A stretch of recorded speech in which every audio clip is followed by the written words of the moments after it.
네, 시청자 여러분 안녕하십니까? 뉴스나우 시작합니다. 경북 북부 산불이 7일째 접어들었습니다. 의성 산불 진화율 85% 정도인데요. 밤사이 내린 빗줄기로 확산세는 꺾였지만 여전히 남은 불길이 140km가 넘습니다. 피해가 커지면서 경상북도는 피해 지역 주민들에게 긴급재난 지원금을 지원하기로 했습니다. 현장 연결해서 내용 들어보겠습니다. 이윤재 기자. 네, 의성 현장 지휘본부에 나와 있습니다. 네, 비의 양이 적긴 했는데 그래도 비가 내려서 진화에 큰 도움이 됐죠? 그렇습니다. 큰 불줄기를 잡기에는 부족했지만 그래도 진화율을 끌어올리는 데 제법 도움을 줬습니다. 기상청 자동 관측 장비에 잡힌 어제 오늘 누적 강수량을 보면 영덕과 의성 등에 1에서 2mm 정도의 비가 내렸습니다.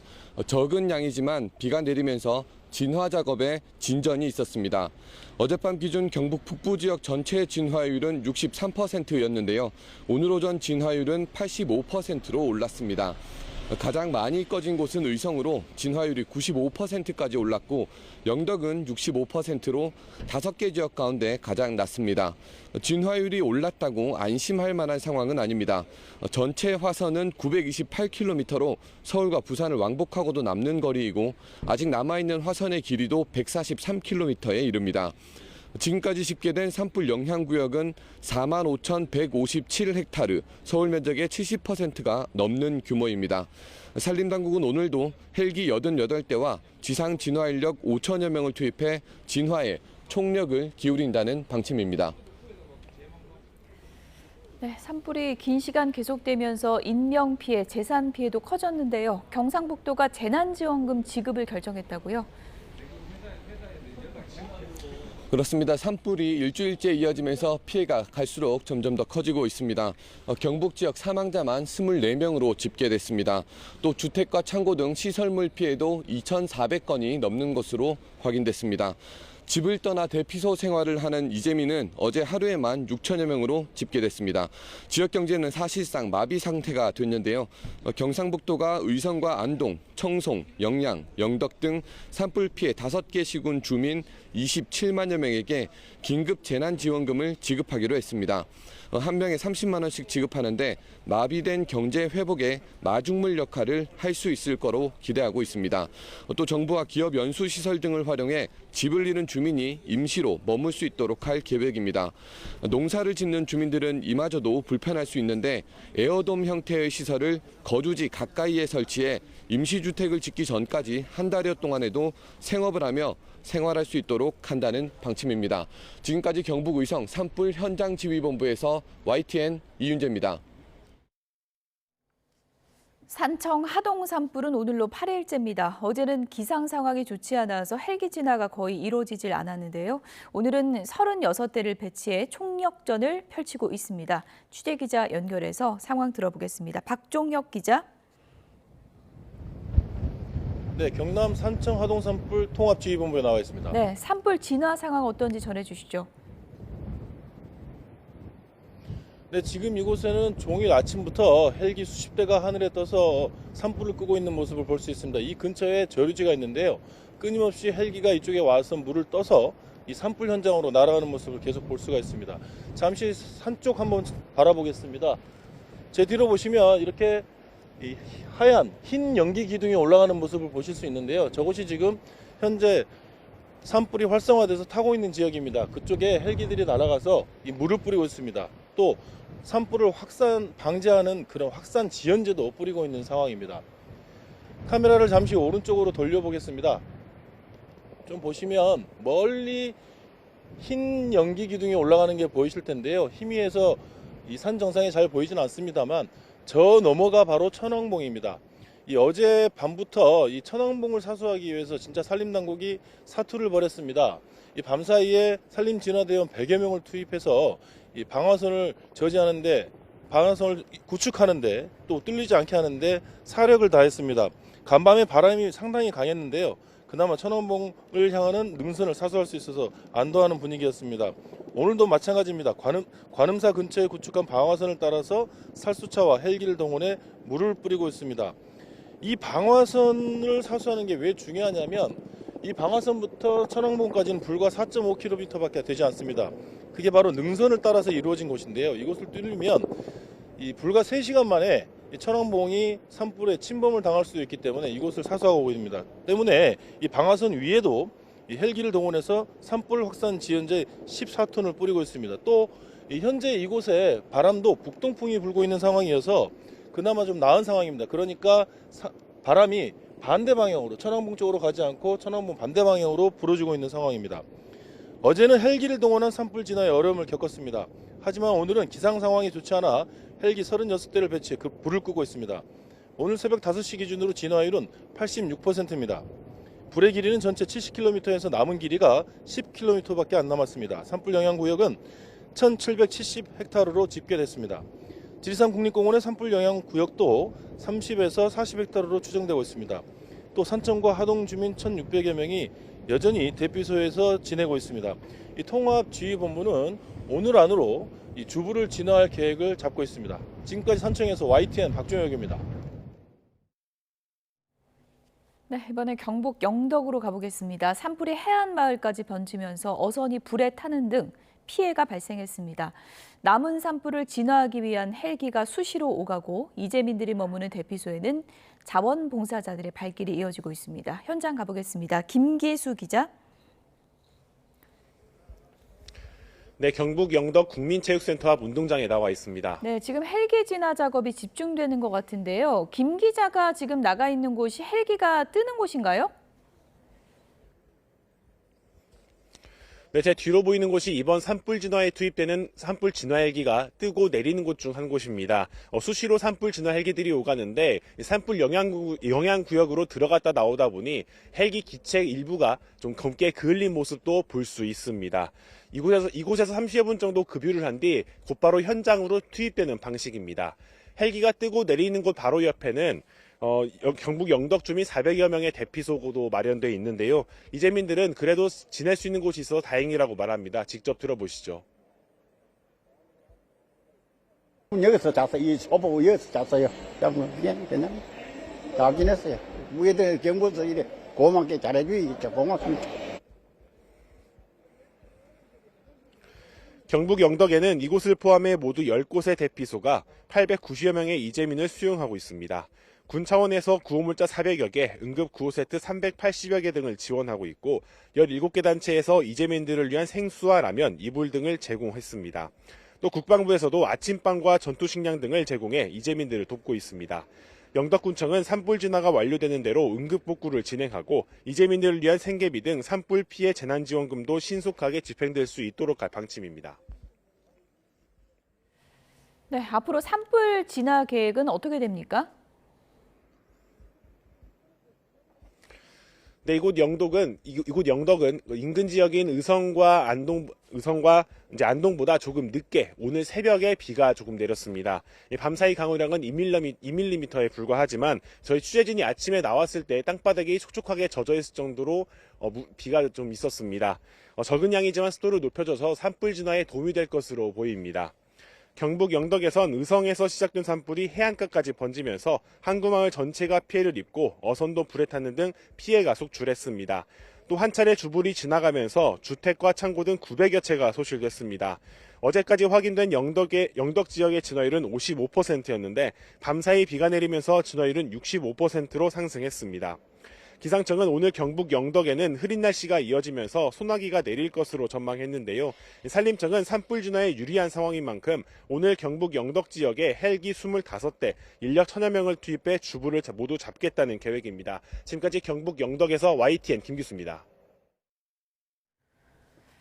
울산 울주 온양 산불은 어젯밤에 완전히 진화됐습니다. 어제 내린 비가 진화 작업에 큰 힘이 됐는데요. 취재기자 연결해서 현장 상황 알아보겠습니다. 차상은 기자. 네, 울산 울주 온양 산불 피해 지역에 나와 있습니다. 네, 산불이 이제 완전히 꺼진 거죠?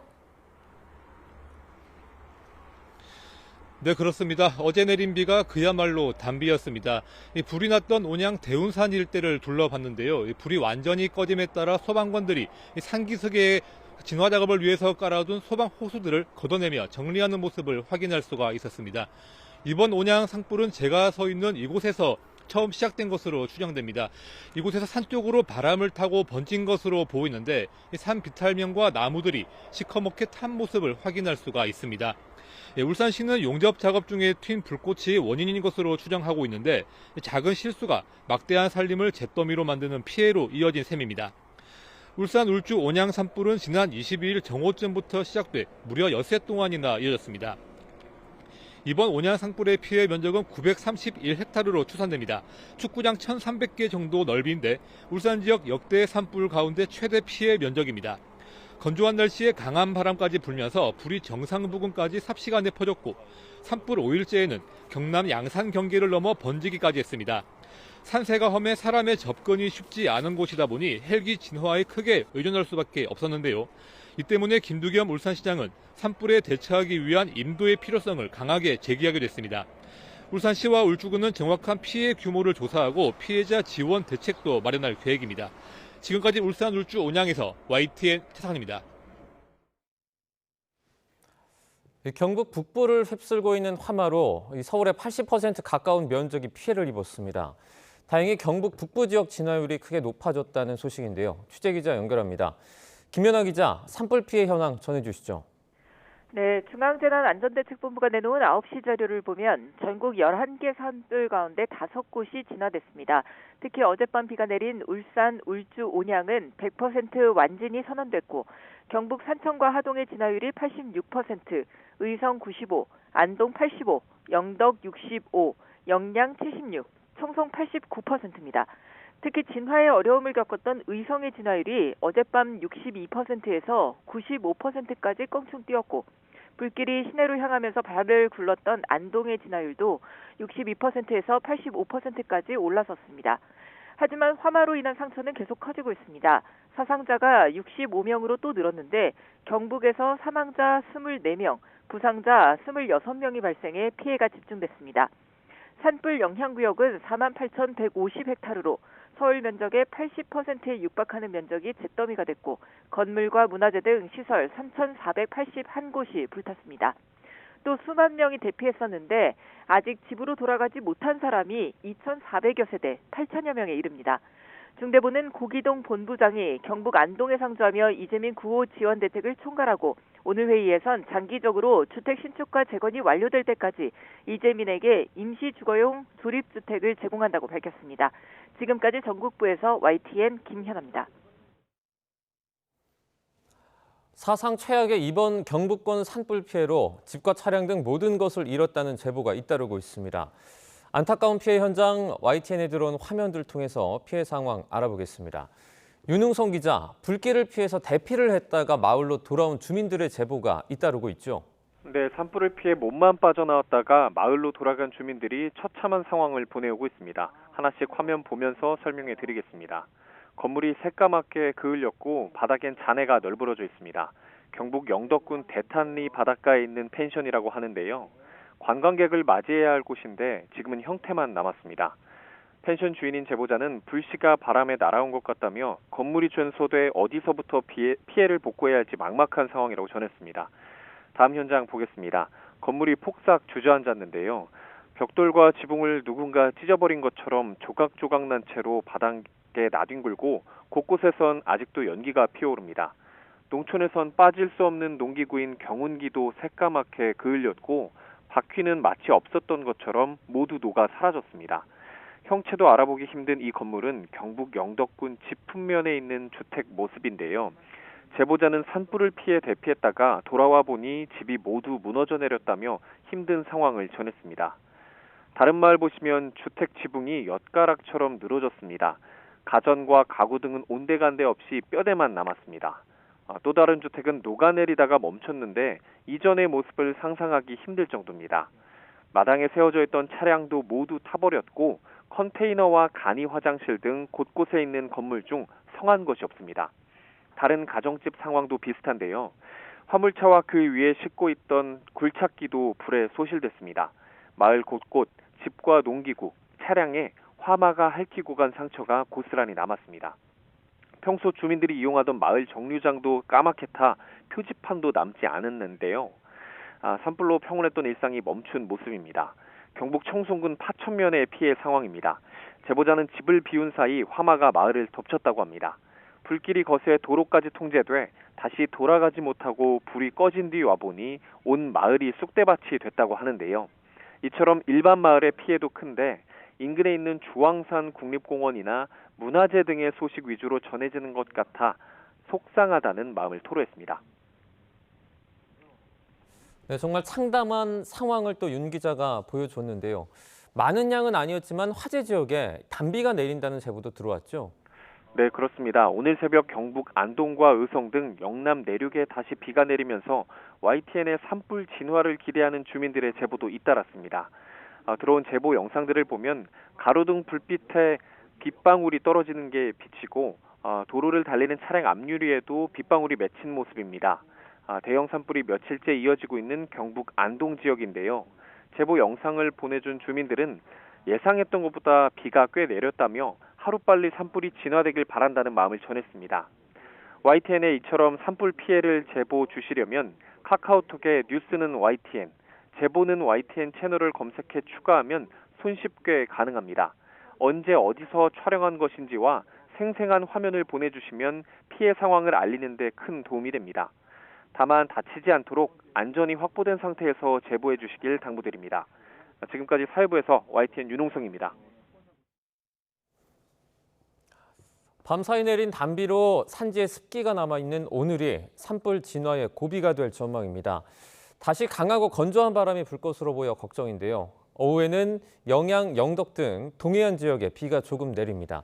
과학기상부 연결해 기상 상황 알아보겠습니다. 박소정 기자, 어젯밤 구름대가 내려온 게 천만다행이었죠? 그렇습니다. 어제 북서쪽 내륙에서 예보에 없던 구름대가 만들어져 내려오면서 산불 발생 지역에 기다리던 단비가 내렸습니다.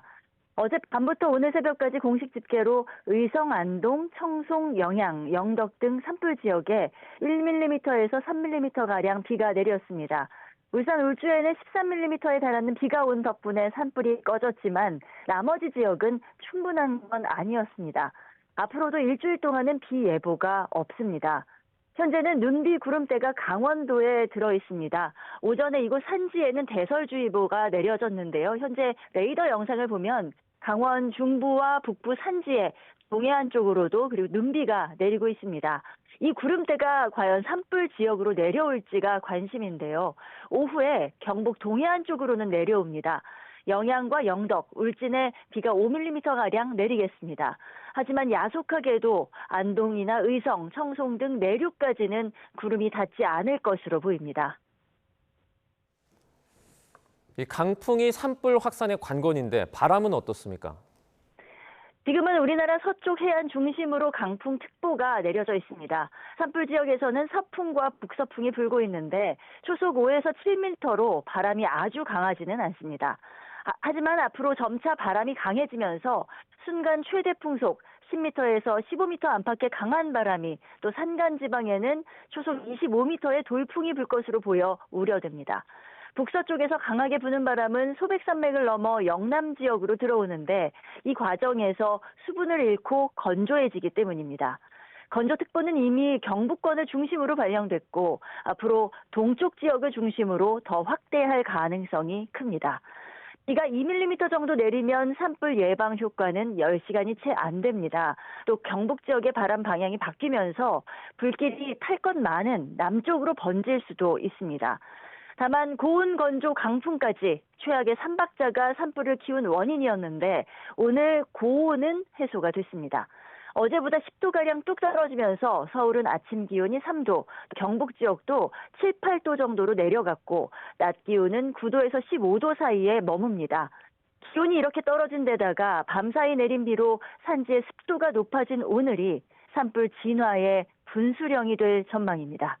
지금까지 과학기상부에서 YTN 박소정입니다. 여야 지도부가 모두 산불 현장을 찾아 현장 점검에 나섭니다.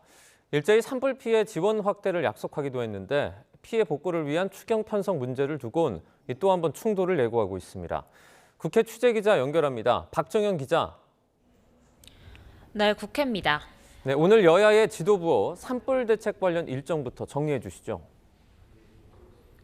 네, 먼저 국민의힘 지도부는 경북 지역을 찾습니다. 권영세 비상대책위원장이 이재민 대피소를 찾아 봉사활동을 진행하고 헬기 진화 작업 도중 순직한 고 박현우 기장 분향소를 조문할 계획입니다. 오후엔 당 지도부와 정부 관계자가 총출동해 현장을 둘러보고 피해 지원 대책을 논의합니다. 민주당 이재명 대표는 사흘째 산불 현장을 지키고 있습니다. 이 대표는 그제 공직선거법 항소심 재판이 끝난 뒤 곧장 안동 산불 현장으로 향했는데요. 오늘은 경남 산청의 현장 지휘소를 찾아 대응 상황을 점검하고 이재민들을 만날 예정입니다. 정치권에선 산불 피해 지원 논의도 본격화되고 있는데 이 추경 문제가 쟁점으로 떠올랐다고요. 네, 우선 여야 모두 산불 피해 복구를 위한 긴급 재정 투입에는 이견이 없는 상황입니다. 다만 투입될 재원의 출처와 방식을 두고 충돌하는 모양새인데 여당은 민주당이 지난해 예산심사 과정에서 재난대응 예비비를 대폭 삭감한 걸 고리로 책임론을 띄우고 있습니다. 여당은 추경을 통해 예비비를 복구해야 한다는 입장을 유지하고 있는데요. 여당 지도부 핵심 관계자는 통화에서 정부가 현재 산불 재난 대응과 피해 지원을 포함한 추경안을 준비 중이라고 밝혔습니다. 다만 이번 주는 산불이 아직 진행 중이고 야당이 최상목 경제부총리 탄핵 등을 거론하고 있는 만큼 상황을 지켜보며 야당과 협상에 나서겠다는 계획입니다. 또 이양수 사무총장은 자신의 SNS에 산불 진화로 정부 당국이 사투를 벌이는 와중에도 민주당이 거리에서 정쟁에만 몰두하고 있다고 질타하기도 했습니다. 반면 민주당은 기존에 편성된 예비비부터 쓰면 된다고 맞서고 있습니다. 이재명 대표는 아침 회의에서 산불 대책에 현재 사용 가능한 예비비만 4조 8천억 원 규모라며 이 중 한 푼도 쓰지 않은 채 마치 예산이 없어 대응책을 내놓지 못할 것처럼 거짓말을 한다고 여당을 종조준했습니다. 산불 피해로 망연자실한 이재민들 앞에서조차 정쟁을 시도한다며 날을 세우기도 했습니다. 민주당 지도부 핵심 관계자도 통화해서 재난 예비비를 삭감한 건 지출도 다 못할 만큼 터무니없는 금액을 잡아놨기 때문이라며 여당이 예비비를 마치 쌈짓돈처럼 여긴다고 꼬집었습니다. 추경 역시 여당이 의지가 있다면 구체적인 안을 들고 와서 협상하면 될 문제라고 지적했습니다. 윤 대통령 탄핵 심판을 두고 여야의 신경전도 계속되고 있죠. 네, 우선 여당은 지도부 차원에선 산불 상황에 집중하며 헌재를 향한 메시지는 자제하고 있습니다. 다만 내부적으로는 헌재 판단이 지연되는데 기각을 전망하는 기대감도 높아지는 분위기입니다. 아직 탄핵 인용에 필요한 6표를 모으지 못한 게 아니냐는 의심인데요. 헌법재판관들 사이 대치가 이어지며 의견을 수렴하는 편결 절차에도 돌입하지 못한 게 아니냐는 겁니다. 여권 내부에선 일부 헌법재판관이 퇴임하는 4월 중순까지 결론을 내지 못하리란 전망까지 흘러나오고 있습니다. 민주당은 거듭 헌법재판소를 향해 압박 수위를 높이고 있습니다. 박찬대 원내대표는 아침 회의에서 헌재에 언제까지 판단을 미룰 거냐며 신속한 선고기일 지정을 거듭 촉구했습니다. 동시에 한덕수 대통령 권한대행을 향해선 헌정 파탄 위기와 산불 대책 등 산적한 국정과제 현안 등을 논의하자며 회동을 제안했습니다. 헌재 기일이 늦어지며 야당에선 광화문 천막당사 철야 농성이나 한덕수 대행 재탄핵까지 검토하는 상황인데 당내 강경파를 중심으로는 국무위원을 무더기 탄핵해 사실상 정부를 무력화하자는 주장까지 거론되고 있습니다. 다만 이에 지도부는 개별 의원들의 의견 개진 차원이라며 선을 긋고 있습니다. 지금까지 국회에서 YTN 박정현입니다. 헌법재판소의 윤석열 대통령 탄핵 심판 선고가 이번 주를 넘기면서 결국 선고는 4월로 넘어갈 가능성이 커졌습니다. 마지노선으로 꼽힌 문영배 이미선 재판관의 퇴임은 이제 불과 3주 앞으로 다가왔는데요. 자세한 내용 취재기자 연결해서 알아보겠습니다. 이경국 기자. 네, 헌법재판소입니다. 윤 대통령 탄핵 사건 아직 결론을 내리지 못한 상황이죠? 네, 그렇습니다. 앞서 정치권 반응 듣고 오셨는데요. 아직 선고기일 통지도 이루어지지 않은 상태입니다. 윤 대통령 탄핵 사건 심리 기간 이미 100일을 훌쩍 넘겼고요. 지난달 25일 변론이 끝난 시점을 기준으로도 벌써 한 달이 넘는 시간이 지나갔습니다. 헌재 관계자는 일단 오늘도 재판관들의 수시 평의 계획되어 있다고 설명을 했는데요.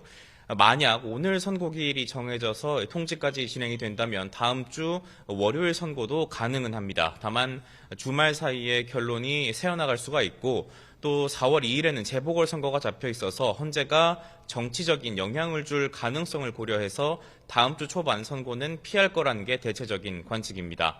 결국 윤 대통령 탄핵 사건 선고는 이번 달을 넘겨서 4월에 내려질 가능성이 커졌습니다.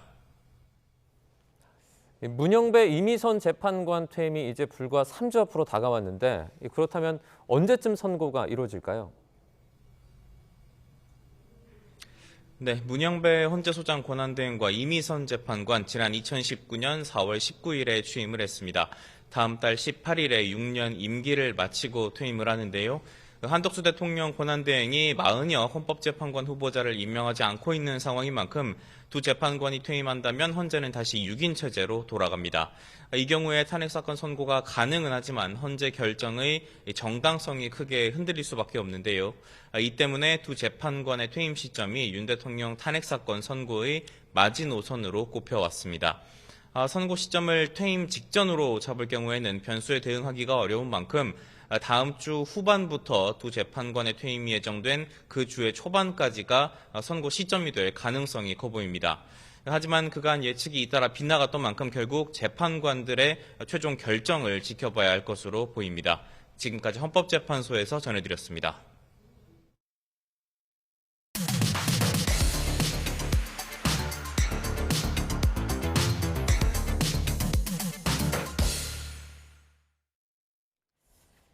네, 각이 살아있는 정치평론 시사정각 시작하겠습니다. 오늘 두 분 모셨는데요. 서정욱 변호사 그리고 김지호 민주당 경기도당 대변인 나오셨습니다. 어서 오세요. 안녕하세요. 네. 이재명 민주당 대표 선거법 위반 사건 항소심이 무죄로 나오면서 여야 분위기가 묘하게 흘러가고 있습니다. 먼저 여권에서 이런 흐름이 감지되고 있습니다. 홍준표 대구시장이 무죄, 오히려 잘 됐다 이런 입장을 SNS를 통해 올렸습니다. 억지 무죄가 된 것은 사법부의 하나회 덕분이다 라면서 오히려 잘 됐다. 언제가 될지 모르지만 차기 대선에서 각종 범죄로 기소된 사람과 붙는 게 우리로선 더 편하다. 그러니까 잘된 결과다. 이렇게 글을 올렸습니다. 김지호 대변인님, 이거 뭐 정신승리라고 표현합니까? 아니면 정말 여권에서 속으로 생각이 이렇다고 보세요? 어떻게 보세요? 일단은 뭐 여러 가지 얘기하셨지만 저는 홍준표 시장님이 오히려 잘 됐다. 사실상 좀 축하를 해주신 게 아닌가 이렇게 생각하고요. 정치권에 있는 인사로서 모진 정치 탄압의 구사일생으로 다시 살아난 동료인 이재명 대표와 다시 경쟁할 수 있는 그러한 환경에 대해서 축하를 해줬다고 생각합니다. 예. 오히려 잘 됐다. 이게 홍준표 시장만 그런 게 아니고 국민의힘 내부에서도 그런 얘기들이 나오고 있다고 하거든요. 왜 그러는 건가요? 아마 그 두 가지 측면이 있는데요. 하나는 이게 그 대국민 여론, 국민 여론이 그 너무도 말도 안 되게 무죄가 나왔다. 이런데 비판 여론이 하면서 이렇게 그 국민 여론이 반 이재명 쪽으로 직결하는 이게 하나가 있고요. 그다음에 두 번째 대통령 탄핵에도 저는 상당히 영향을 준다 봐요. 법에서 가장 중요한 게 형평성, 공정성입니다. 이재명 대표만 살리고 윤 대통령을 죽인다? 이러면 이게 보수성에 강한 반발이 예상되고 아마 이게 재판관들도 그걸 염두에 둘 거예요. 따라서는 뭐 오늘 MBS나 여론조사 언급 안 하더라도 오히려 그 대통령 탄핵 기각이나 각하 여론이 높아질 거다. 이렇게 보고 있기 때문에 두 가지 측면에서 이렇게 전화위복이 될 수 있다고 봅니다. 그러니까 그냥 단순히 멘탈 다잡기가 아니라 여러 가지 셈법을 따져봤을 때 국민의힘 측면에서는 이 시나리오가 나쁘지 않다. 진짜 그렇게 생각한다고 보시는 거군요? 그렇습니다. 여론은 특히 중도층이 이 판결이 납득이 되겠습니까? 1심하고 정반대. 따라서 이게 오히려 역풍이 불 걸로 봐요. 민주당 내부에서는 이른바 이재명 추대론 분위기가 일고 있습니다. 그러니까 만약에 조기 대선 치러지면 경선할 거 뭐이냐, 추대하자 이런 분위기가 있다는 건데요. 어떤 얘기인지 들어보시죠. 그냥 추대에 들러리 사는 거라는 거 그런 평가를 받으면 그거 참 맥 빠지는 일이죠. 본인의 비전과 계획을 쭉쭉 할 수 있다고 하는 공간이 열렸다고도 생각할 수 있지만 결과적으로 의미 없는 일로 끝날 수도 있다. 뭐 이런 생각은 당연히들 할 거예요. 포기 가능성도 있는 걸로 이렇게 좀 들리네요. 제가 뭐 포기라고 하는 건 하겠다 뭐 이런 걸 전제로 하는 거니까 저는 여전히 반반 여러만 놓고 있는 중이에요. 이재명 대표는 확실히 결의 순간에 들어가 있는 건 사실 아니에요. 추대도 있을 수 있는 일이지만은 저 개인적으로 바라는 것은 치열한 경선을 해서 국민들로부터 평가도 받고 흥행도 끌어내는 그러한 대권이 됐으면 좋겠다 하는 생각을 갖습니다. 이광재 전 국회 사무총장 등 여러분들이 준비하고 있기 때문에 저는 상당한 좋은 후보들이 이재명 대표와 강한 센 그런 경선이 이루어지지 않을까 이렇게 예상합니다. 네, 패기의 박용진 전 의원. 오늘 모습은 기존에 보던 모습과 상당히 다른 것 같은데 들러리 서는 건 좀 그렇지 않냐 뭐 이런 얘기까지 있어요? 박용진 전 국회의원이 현직 국회의원이 아니다 보니까 최근에 당 돌아가는 상황에 대해서 제대로 숙지를 잘 못하고 있는 것 같습니다. 감이 좀 떨어지신 것 같습니다. 감 떨어진 얘기입니까? 지금 사실은 저희는 대선보다는 아직 윤석열 대통령 탄핵 소추 파면도 되지 않은 상황이라서 모든 당원과 국회의원들이 지금 광화문 국회에서 열심히 싸우고 있는 상황입니다. 그리고 우리 대선 주자로 지금 불려지고 있는 김경수 지사 단식 투쟁 하시다가 병원까지 가셨고요. 김부겸 전 총리 같은 경우도 한덕수 국무총리 탄핵 기각에 대해서 민주당이 좀 반성할 부분이 있다. 이렇게 매섭게 지적하고 있습니다.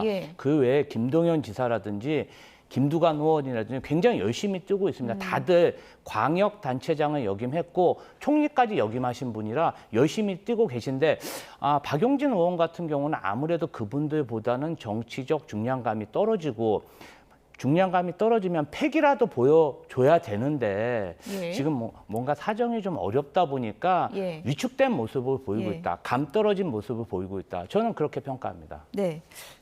너무 혹평을 하셔서 그래도 박용진 전 의원 하면 또 인지도도 높고 발언의 영향력도 큰 뭐 정치인 중에 한 명이다 뭐 이렇게 또 얘기할 수 있을 것 같은데 지금 어떻습니까? 민주당 내부에서 뭐 만약에 조기 대선 열리면 대적할 만한 사람이 누가 있냐, 이거 추대로 가는 것도 맞지 않냐 이런 얘기가 전혀 없는 거예요, 그러면? 이재명 대표에 대한 지지가 압도적인 것은 사실입니다. 그렇지만 민주당의 DNA 자체가 경쟁하고 토론하고 도전하는 정신인데 지금 뭐 추대라든지 뭐 이런 뭐 벌써 포기란 이런 얘기하는 것 자체가 정말 조기에 대선이 이루어지는 그 자체가 민주당으로서는 거대한 축제인데 어떻게 보면 초를 치는 발언입니다. 초치는 발언입니다. 왜냐하면은 이렇게 정치적으로 꽃길만 걸어온 엘리트 정치인들이 민주당에도 있습니다. 그렇기 때문에 약간 어려움이 있으면 쉽게 포기하고 민주당의 정서는 그런 건 아니라고 생각합니다. 무조건 경선 간다. 그럼요. 만약에 조기 대선이 치러진다면. 그럼요. 지금 막 열심히 뛰고들 계십니다. 그러니까 김지호 대변인의 개인적인 논평으로는 경선 없이 간다. 이건 초치는 발언이고 박지원 의원 얘기가 좀 감이 있는, 정치적 감이 있는 그런 얘기다. 뭐 이렇게 평가할 수 있을 것 같은데 지금 민주당이 경선을 갈 수 있는 구도라고 보십니까? 아마 제가 보기 경선을 할 거예요. 근데 이거 맥 빠진. 아무런 이게 감동 없는 경선이고요. 원래 이제 경선이라는 거는 상당히 반전에 반전을 거듭하는 각본 없는 드라마. 이래야 이게 시너지 효과가 있거든요. 그 점에서 저는 이게 어차피 어차피 이게 민주당 경선해봤자 덜덜이 후보들이기 때문에 이재명 대표로 확정이잖아요. 근데 국민의힘은 흥미진진해요.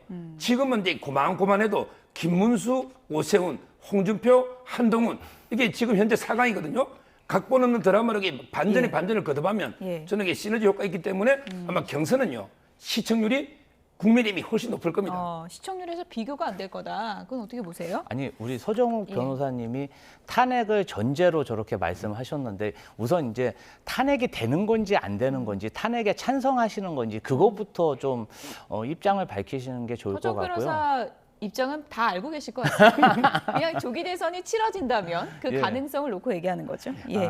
저희가 사실은 지난번 대선 때는 당내 경쟁이 너무 치열하다 보니까 오히려 경선 결과에 승복을 못하고 부작용이 더 커서 대선에 패배했다는 그런 평가도 많습니다. 그렇기 때문에 이번에는 경쟁하되 경선 결과에 승복하는 정말 아름다운 경선을 추진하려고 많은 당원들이 지금 기대하고 있습니다. 그렇기 때문에 일단 국민의힘부터 좀 걱정을 해주시고 예. 민주당은 잘 되고 있는 집이니까 너무 걱정 안 하셔도 됩니다. 예.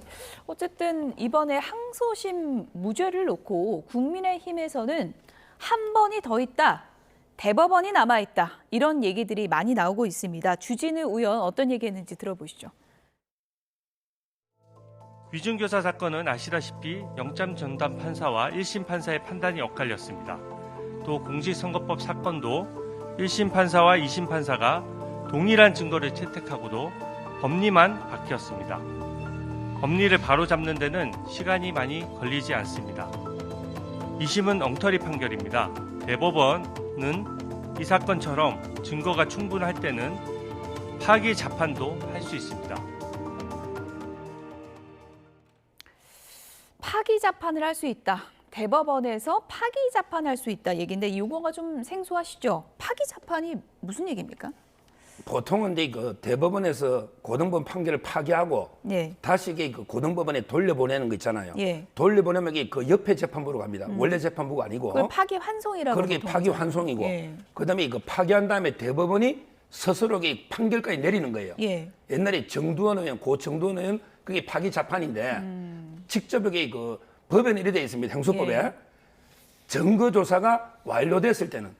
그런데 이거 증거조사 끝났잖아요. 1심에 정의 다 넣고 항소심에 정인 4명 중에 양형적인 빼만 증거조사 끝났잖아요. 새롭게 증거를 조사할 게 없다. 이럴 때는 대법원에 스스로 판단하면요. 예. 시간이 전략되죠. 2달 안에 충분히 가능하다. 파기 환송하면 이게 떠올르면 5심제가 돼요. 예. 따라서 일본에서는 한 54, 5%가 파기 재판입니다.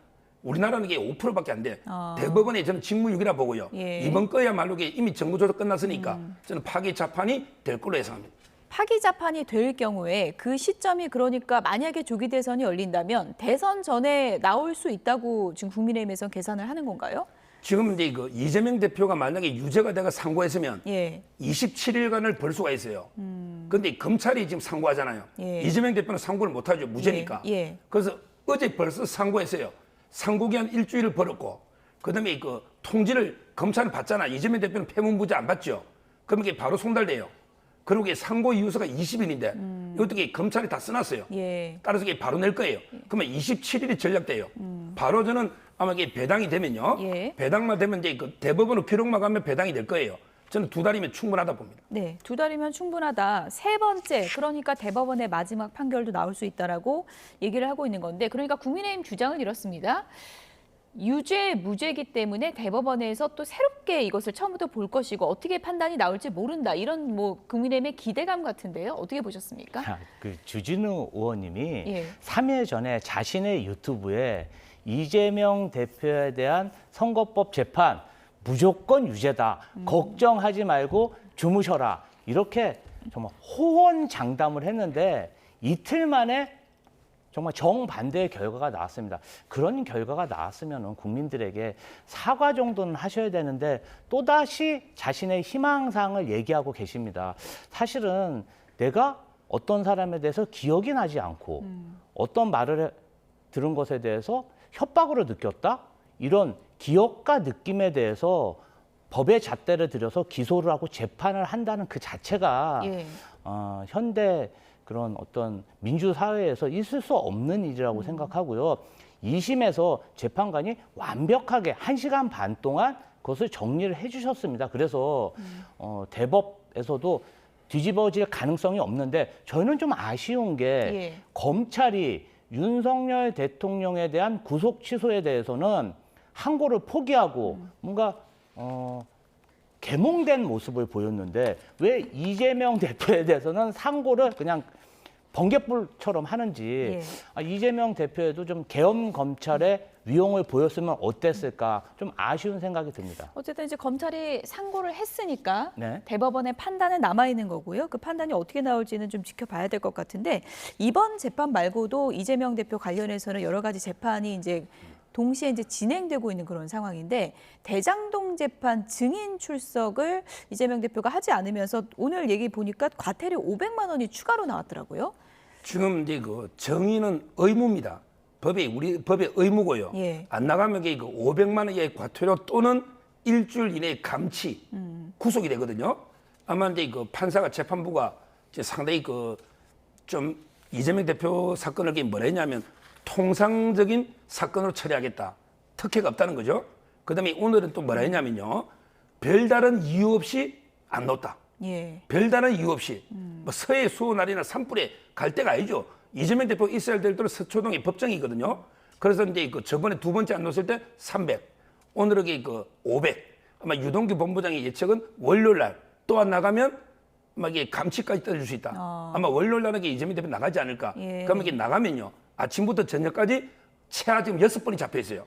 6일 동안 이게 월금 3주 동안 법정에 있어야 되니까 아마 이재명 대표도 난감하고. 감치 결정이 되면 어떤 조치가 이루어지나요? 구속이죠. 구속. 유치장에 구속하는 거예요. 7일 이내. 야당 대표에게 그런 조치까지 가능할까요? 판사가 언급했습니다. 원칙대로 일반인하고 똑같이 하겠다. 야당 대표는 뭐 법 앞에서 법 위에 있습니까? 일반인 안 가면 감치거든요. 아마 그래서는 이재명 대표가 원료를 가지 않을까. 안 가면 어떤 결정을 좀 지켜보십시오. 어쨌든 지금 뭐 과태료가 계속 나오고 있는 그런 상황이고 물론 산불 현장을 지키는 것도 상당히 좀 중요한 일이고 재판에 나가는 것도 또 중요한 일이기 때문에 이재명 대표도 좀 고심이 있을 것 같은데 어떻게 보세요? 월요일에 갈 거라고 보십니까? 사법부의 어떤 명령이나 결정도 저희는 존중해야 된다고 생각합니다. 그런데 지금의 대한민국 국가 상황이 애석하게도 윤석열 대통령의 직무가 정지돼 있고 지금 남부 지역에서는 산불이 나서 대량 인명 피해가 지금 발생하고 있습니다. 지금 압도적인 국회 의석을 차지하고 있는 민주당의 당 대표로서 무너진 대한민국의 리더십을 이재명 대표님이 정말 시간을 쪼개고 다니면서 지금 다시 다지고 있는데 조금 이 부분에 관련해서는 사법부에서도 좀 감경 또 참고를 하셔서 그리고 너무나 많은 재판입니다. 이재명 대표에 대해서 좀 고려를 해주셨으면 하는 바람이 있습니다. 물론 이제 민주당의 이제 그런 사정과 입장도 이제 많은 분들이 이제 공감하는 분들도 이제 계실 테지만 재판부가 이제 원칙적인 입장을 이미 여러 번 밝힌 바가 있는 부분인 거잖아요. 그렇죠. 이걸 어떻게 받아들여야 된다고 보십니까? 뭐 사법부가 그렇게 얘기하시는 부분도 저희는 그래서 이해는 합니다. 이해는 하고 아마도 이재명 대표도 그런 것을 다 고려해서 우선순위를 두고 판단하시지 않을까 이렇게 예상해 봅니다. 뭐 보통 다른 재판의 경우는 또 어떤지도 좀 궁금하고요. 지금 이제 대장동 관련이면은 뭐 유동규 씨나 이런 사람들 재판인 건가요? 어떻게 봐야 됩니까? 그렇죠. 이게 유동규, 김만배, 남욱, 정영학 이런 이제 그 본 재판 이게 오래됐거든요. 이번에 판사님이 새로 조영우 부장 오면서 하루에 그 일주일에 2번씩 집중 심리하고 있고 마지막 정인으로 이게 이재명 대표하고 다음이 정진상 실장입니다. 근데 이재명 대표가 나는 대장동에 아는 게 없어서 못 가겠다. 이게 말이 안 되잖아요. 본인이 당군일의 최대 업적을 했는데 그러니까 이재명 대표나 정진상 안 놓으면 재판 종결이 안 되는 거예요. 따라서 이제 그 재판부가 원칙대로 처리하고 있고요. 아마 2번 과태료면요. 3번째는 이게 구인입니다. 뭐 특혜가 없어요. 저는 원료는 이게 무조건 나을 거로 봐요. 어쨌든 이재명 대표 항소심 선고가 나오면서 이제 정치권의 시선은 헌재로 향하고 있습니다. 이제 윤석열 대통령 탄핵 심판 선고가 4월로 넘어갈 가능성이 커진 상황인데요. 도대체 헌재 안에서는 어떤 일이 일어나고 있는 걸까요? 소문만 무성합니다. 정치권에서 어떤 얘기 나오고 있는지 들어보시죠. 제가 알기로는 2분 정도는 그런 분들이에요. 그러니까 지금 한 분일지 2분일지 모르겠습니다. 이제 2심 판결이 저렇게 나고 나서 그분들의 심리적 마지노선, 내가 더 이렇게 헌신봉사 해봐야 별 의미가 없겠구나. 그분들의 심리적인 마지노선도 허물어졌다. 현타가 왔을 거다 싶어요. 그들을 설득하는 과정으로 시간이 꽤 길어지고 있다 이런 생각입니다. 그 지금 4월 18일을 넘길 거다라는 추측은 바로 나는 탄핵 기각을 선고하지 않고 그대로 나가버리겠다라고 판단할 수 있다는 취지지 않습니까? 예. 그러면 이재명 대표가 말한 직무유기 현행범 아니겠습니까? 그러면 문영배, 이미선 두 사람들이 이 탄핵 심판을 윤석열 대통령을 탄핵 심판에서 기각 판결을 하기 싫어서 그대로 두고 나간다면 6명밖에 남지 않아요. 예. 그럼 헌법재판소 그 법에 의해서 6명으로서는 아무것도 할 수 없습니다. 네.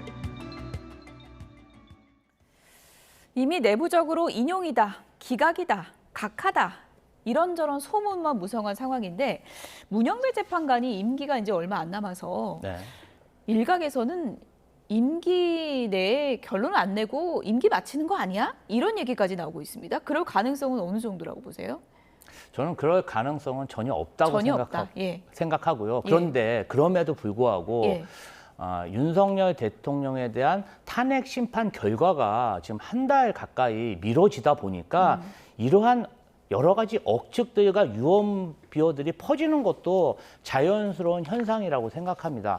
모두들 3월 14일, 3월 초에는 탄핵 결과가 나올 거라고 생각했는데 지금 3월 말까지 결과가 안 나오고 있고 4월 달에 바라보다 보니까 어떤 그런 예상들 할 수 있다고 생각하고 저는 다음 주에는 반드시 결과를 내야 된다 이렇게 생각합니다. 다음 주면 이제 4월 4일 금요일 정도에는 나와야 된다는 건데 지금 뭐 4월로 달력이 넘어가니까 진짜 이제 임기가 끝나는 게 얼마 안 남은 거잖아요. 문영배, 이미선 재판관이 만약에 임기 종료까지 결과가 안 나오면 그 이유는 어떻게 되는 거예요? 그 이유는 이제 뭐 대통령 몫의 2명을요. 임명을 권한대행이 할 수가 없잖아요. 그럼 6명 가지고 오는 게 장기 표류가 될 수 있기 때문에 권한대행은 할 수가 없습니까? 지금 이게 압도적인 다수결입니다. 국회가 추천하거나 대법원장이 추천한 건 임명할 수 있지만 실질적으로 대통령 몫 3명은 권한대행이 하기는 이게 좀 부담스럽죠. 그렇군요. 따라서 이제 저는 그러다면 6인 체제로 가면 만장일치가 돼야 되잖아요. 상당히 어렵고요. 지금이라도 지금 가장 저는 가짜뉴스가 인용 정족수는 6명이 넘는데 만장일치 때문에 이렇게 끌고 이게 가짜뉴스예요. 만장일치가 된다 해서 이게 뭐 국론이 통일됩니까? 재판관이 8명이 찬성하면 우리 제처럼 탄핵 반대하는 사람이 승복합니까? 탄핵의 찬반은 국민 여론을 그대로 반영하는 게 좋아요.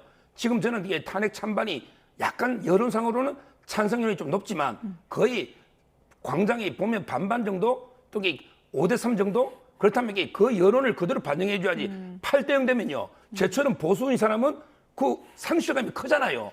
그렇잖아요. 왜냐하면 이게 국민 한 30, 40% 넘는 탄핵 반대는 누가 대변하냐고. 따라서는 6명이 안 되니까 계속 표류하고 있지. 저는 만장일치 때문에 표현하고 있는 게 아니다.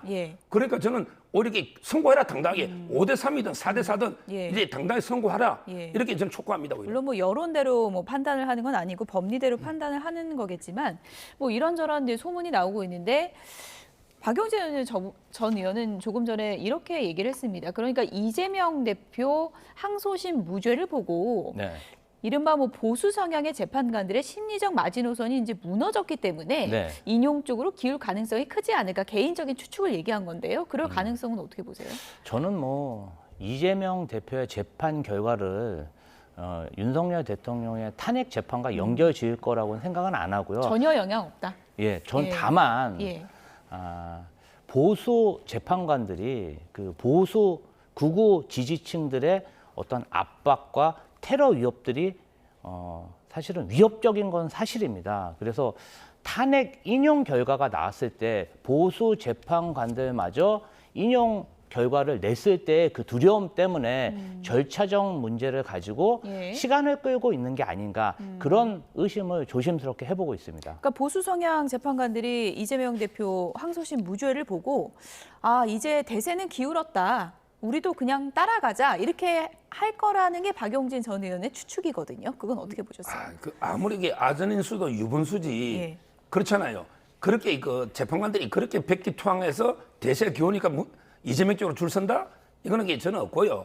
오히려 우리 이재명 대표가 말도 안 되게 무죄가 나옴으로써 오히려 이제 형평성이나 균형, 공정 이런 걸 본다면요. 오히려 자유파가 추천한 3분 또는 김명수 추천한 게 김영두까지 저는 이분들에게 더 형평을 위해서 끝까지 버텨서 기각 의견을 기각 또는 각하 의견을 견제할 걸로 보고 저 5대3이면 기각하면 되잖아요.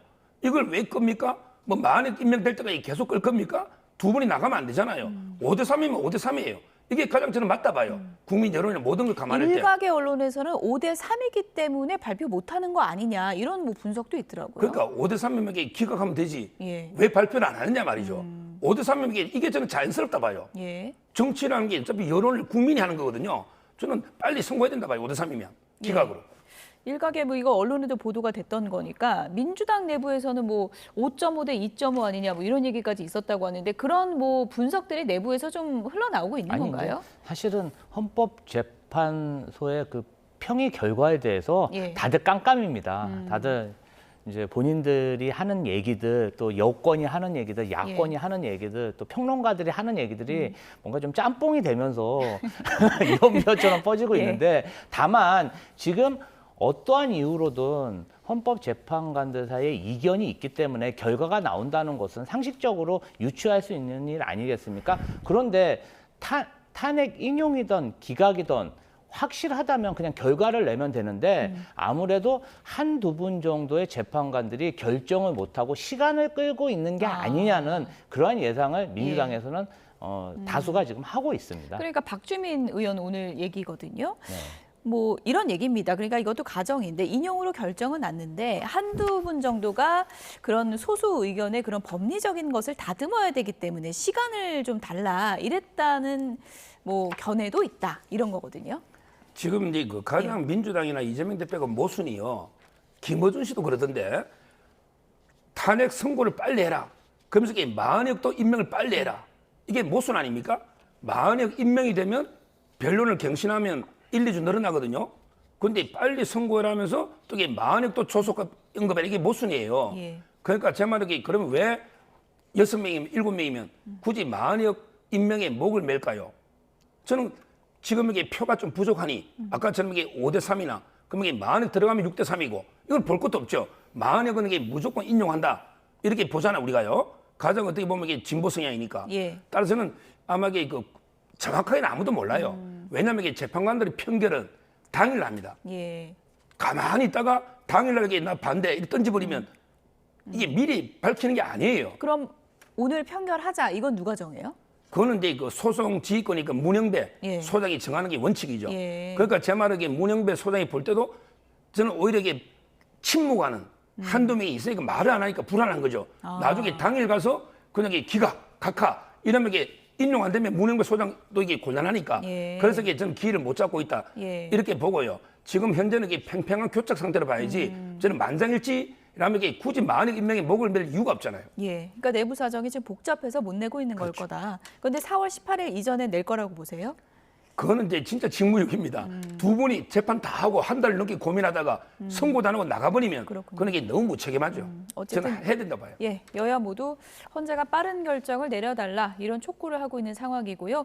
지금 무엇보다 중요한 건 전국적으로 번진 산불이 완전히 하루빨리 진화되는 것이겠죠. 정치권에서도 여야 모두 한마음으로 산불 빨리 해결이 되기를 좀 바라고 있는데 그 와중에 예비비 공방을 벌이고 있습니다. 어떤 내용인지 들어보시죠.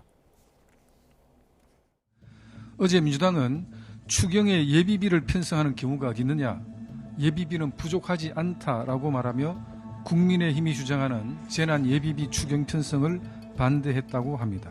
소비 쿠폰과 지역 화폐 추경에는 목을 매는 민주당이 정작 예기치 못한 화마로 생명과 재산을 잃은 국민과 공무원을 위한 재난 예비비 추경에는 반대하고 있는 것입니다. 이 많은 사람들이 심각한 피해를 입고 좌절하는 이 현장 안에서도 국민의힘이 정쟁을 벌이고 있습니다. 심지어 국민을 속이는 국민 기만행위까지 함부로 하고 있습니다.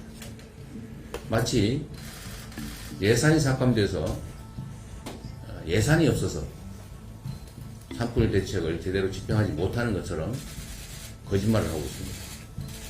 예산은 충분합니다. 정부의 의지와 능력이 부족해서 지금의 이 혼란이 커지고 있는 것입니다. 이 4조 8,700억 원의 예비비 한 푼이라도 쓴 거 있습니까?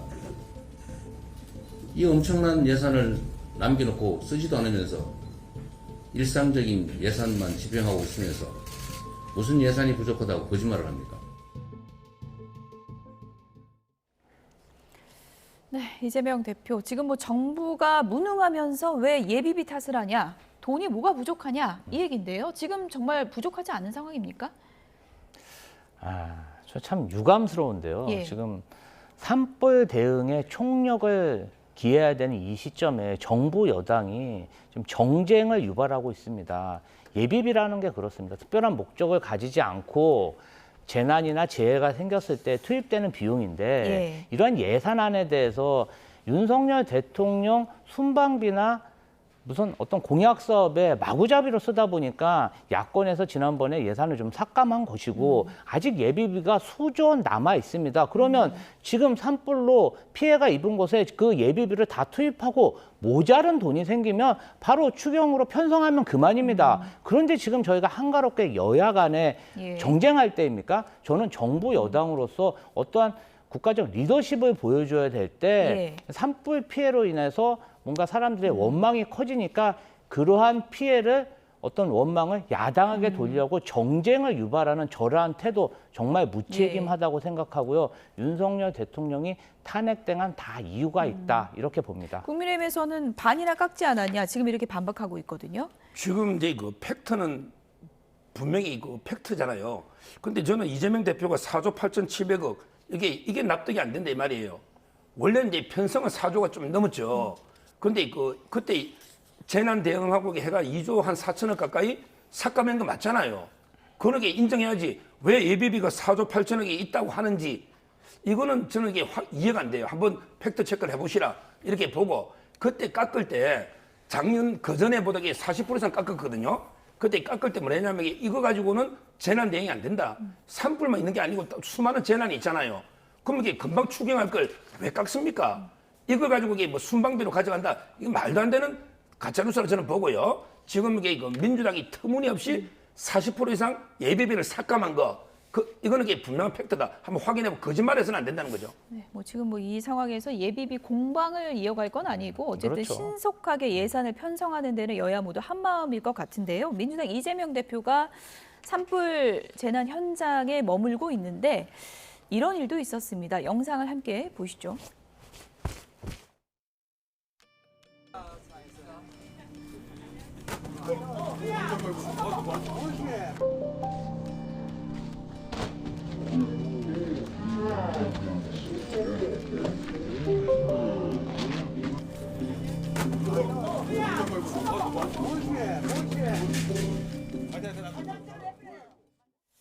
네, 보신 것처럼 지나가던 시민이 옷을 이렇게 휘두르면서 좀 위협을 가하는 상황이었는데 네. 이재명 대표가 얼마 전에 뭐 테러 당한 일도 있었고 해서 많이 좀 놀랐을 것 같은데 저 상황은 지금 어떻게 이해를 해야 되는 건가요? 일단은 지역에 계신 뭔가 좀 극우 지지를 하시는 분들이 이재명 대표에 대해서 조금 감정이 좋지 않아서 어떤 저런 행동을 보인 걸로 보이고요. 사실 어떤 말로 한다든지 뒤에서 소리는 칠 수 있지만 저렇게 가까이 가서 옷을 휘두르는 저러한 행동은 상당히 계획적으로 저렇게 하신 것 같습니다. 저는 아주 유감스럽고요. 따지고 보면은 윤석열 대통령에 대한 그 체포영장이 진행될 때 경호처에서 물리적으로 어떤 막는 모습을 보여주면서 극우 지지층이 결집하면서 저런 폭력적인 모습이 지금도 계속되고 있습니다. 처음 집회 때는 저런 모습까지는 아니었어요. 최근에 집회하는 모습을 보면요. 괴성을 지른다든지 욕설을 한다든지 굉장히 폭력을 구사하는 위협을 하는데요. 저런 모습은 정말 자제돼야 되고 엄단해야 될 그러한 행위라고 생각합니다. 네. 저게 엄단의 행위입니까? 본인이 집이 불타고 하니까 얼마나 분노했으면 옷 가지고 스친 건데 이걸 엄단해야 되는 일인가 생각이 들고요. 옛날에 원희룡 지사는요. 계란 하나 맞고 뺨까지 맞은데 고소 안 했습니다. 윤석열 대통령이 집에 김상진 그 계란 가지고 시행 거 처벌 원하지 않았습니다. 그런데 이번에 헌재 앞에 민주당 의원들 계란 하나 맞은 가지고 얼마나 과잉집 전담팀까지 있잖아요. 저도 폭력은 반대하지만 저런 게 분노의 표정, 저런 표현은요 엄단할 게 아니고 이제 저는 다행히 뭐 선처를 호소한다 하니까 다행인데 오히려 정치인들이 겸허하게 국민의 분노를 수용해야죠. 예. 어쨌든 뭐 지금 민주당에서 뭐 백혜련 의원이 이제 계란 만든 일도 있고 하다 보니까 국회의원 상대로 하는 폭력 행위는 처벌 강화하는 법안 이거 추진한다고 얘기가 있었는데 좀 국회의원들이 좀 힘이 모이는 분위기입니까? 이거 어떻게 될까요? 아, 이것은 그냥 장경태 의원이 개인 발의한 걸로 알고 있고요. 예. 정치 테러 행위에 대해서는 이 사항에 대해서 일반인이든 국회의원이든 엄격히 제재하고 처벌해야 되는 게 맞지만 국회의원만 그렇게 처벌하는 것은 저는 좀 형평성에 맞지 않다고 생각합니다. 다만 서정욱 변호사님 말씀처럼 이를 방치하면 폭력이 전염되고 강화되는 그런 진화할 수 있습니다. 그렇기 때문에 이러한 정치 테러 행위에 대해서는 엄단하는 게 맞습니다. 예. 어쨌든 저 옷을 휘두른 분 민주당에서는 이제 감정이 격앙됐을 것으로 이해한다. 그리고 선처를 바란다. 이렇게 요청했다는 점 다시 한번 전해드리겠습니다. 지금까지 서정욱 변호사, 김지호 더불어민주당 경기도당 대변인 두 분이었습니다. 고맙습니다. 감사합니다.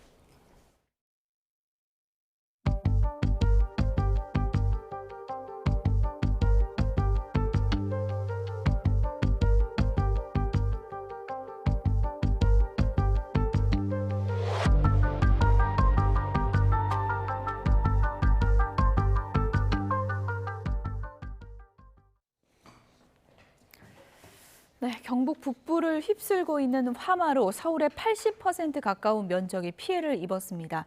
다행히 경북 북부 지역 진화율이 크게 높아졌다는 소식입니다. 취재기자 연결해서 알아보겠습니다.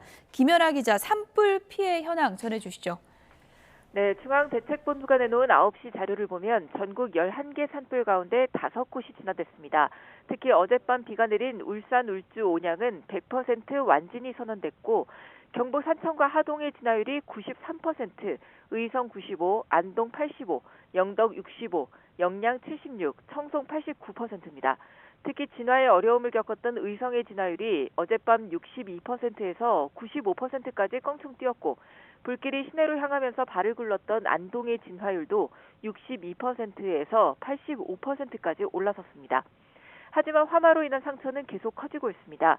사상자가 65명으로 또 늘었는데 경북에서 사망자 24명, 부상자 26명이 발생해 피해가 집중됐습니다. 산불 영향구역은 48,150헥타르로 서울 면적의 80%에 육박하는 면적이 잿더미가 됐고 건물과 문화재 등 시설 3,481곳이 불탔습니다. 또 수만 명이 대피했었는데 아직 집으로 돌아가지 못한 사람이 2,400여 세대 8천여 명에 이릅니다. 중대본은 고기동 본부장이 경북 안동에 상주하며 이재민 구호 지원 대책을 총괄하고 있는데 오늘 회의에선 장기적으로 주택 신축과 재건이 완료될 때까지 이재민에게 임시 주거용 조립주택을 제공한다고 밝혔습니다. 지금까지 전국부에서 YTN 김현아입니다. 사상 최악의 이번 경북권 산불 피해로 집과 차량 등 모든 것을 잃었다는 제보가 잇따르고 있습니다. 안타까운 피해 현장, YTN에 들어온 화면들을 통해서 피해 상황 알아보겠습니다. 함께 보시죠. 네, 건물이 새까맣게 그을려 있고요. 바닥엔 잔해가 널브러져 있는데요. 바로 경북 영덕 대탄리 바닷가 펜션이 전소된 모습입니다.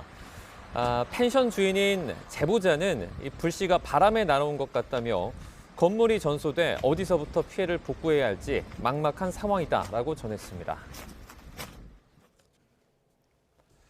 네, 건물이 폭삭 주저앉은 모습을 보실 수가 있습니다. 벽돌과 지붕이 조각조각 부서진 채로 바닥에 나뒹굴고 곳곳에서는 아직도 연기가 피어오르고 있습니다. 농촌에서 빠질 수 없는 또 농기구인 이 경운기도 새까맣게 그을린 모습을 지금 보시는 영상에서 보실 수가 있는데요. 네, 자세히 보시면 바퀴는 마치 없었던 것처럼 모두 녹아내렸습니다. 형체도 알아보기 힘든 이 건물은 경북 영덕군 지풍면에 있는 주택인데요. 제보자는 산불을 피해 대피했다가 돌아와 보니 집이 모두 무너져 내렸다고 전했습니다.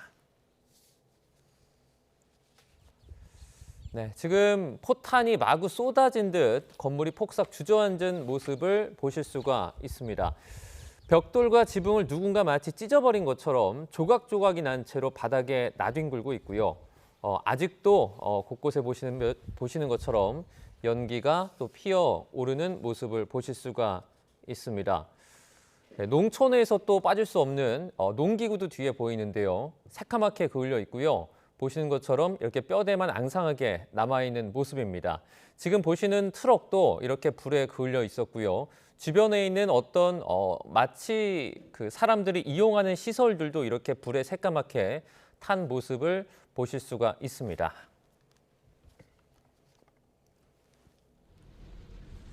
네, 지금 보시는 것처럼 어두운 길에서 차량이 지나가고 있는 모습을 보고 계십니다.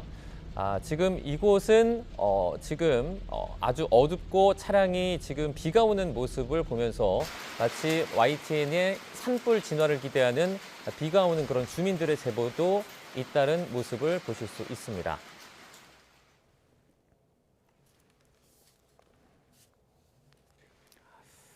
경북 의성 산불은 태풍급 바람을 타고 순식간에 동해안까지 번져 산불 피해로는 역대 최대 면적을 집어삼켰습니다. 확산 속도가 얼마나 됐는지 위성 사진으로 분석해보니 시속 8.2km, 사람이 뛰는 것보다 빨랐습니다. 고원석 기자입니다. 경북 의성에서 산불이 난 건 지난 22일, 이후 24일까지 불은 거세도 의성군 밖을 벗어나지는 않았습니다. 그런데 25일, 불길은 갑자기 동해안을 향해 양갈래로 내달립니다. 위로는 안동과 영양을 거쳤고 아래로는 청송을 지났습니다. 그렇게 동해안을 바라보는 영덕까지 순간 초속 27m에 이르는 태풍급 강풍에 불티가 올라타 날아가면서 이들 지역을 화마가 집어삼켰습니다. 위성으로 열탐지를 해 분석한 사진입니다. 빨간색 점은 25일에 불이 포착된 화점으로 새벽 3시부터 불과 12시간 만에 51km를 이동한 것으로 나옵니다. 속도는 시속 8.2km. 사람이 숨을 헐떡이며 뛰는 것보다 빠르게 불길이 번진 겁니다. 4일차부터 산불 확산이 굉장히 빨라지다 보니까 영덕군까지 비화가 굉장히 빠른 속도로 많은 비화가 발생이 됐고요. 강풍을 타고. 불길을 동쪽으로 몰던 강력한 서풍은 북서풍으로 변할 것으로 보입니다. 풍향은 바뀌어도 소백산맥을 넘으면서 만만치 않은 강풍이 될 전망입니다. 앞서 서풍과 마찬가지로 북서풍도 이 소백산맥을 넘으면서 건조해지게 되어 있고 지형 효과로 강한 바람이 산의 동쪽으로 넘어갈 수가 있겠습니다. 특히 골짜기와 같이 좁아지는 지형에서는 순간적인 돌풍이 나타날 수 있어서 앞으로도 진화에 큰 어려움이 예상됩니다. YTN 고한석입니다.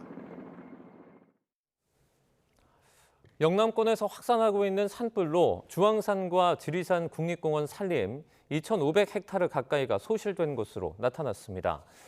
환경부는 오늘 장관 주재 산불 대응 상황 점검 회의를 열고 이 같은 피해 현황을 공유했습니다.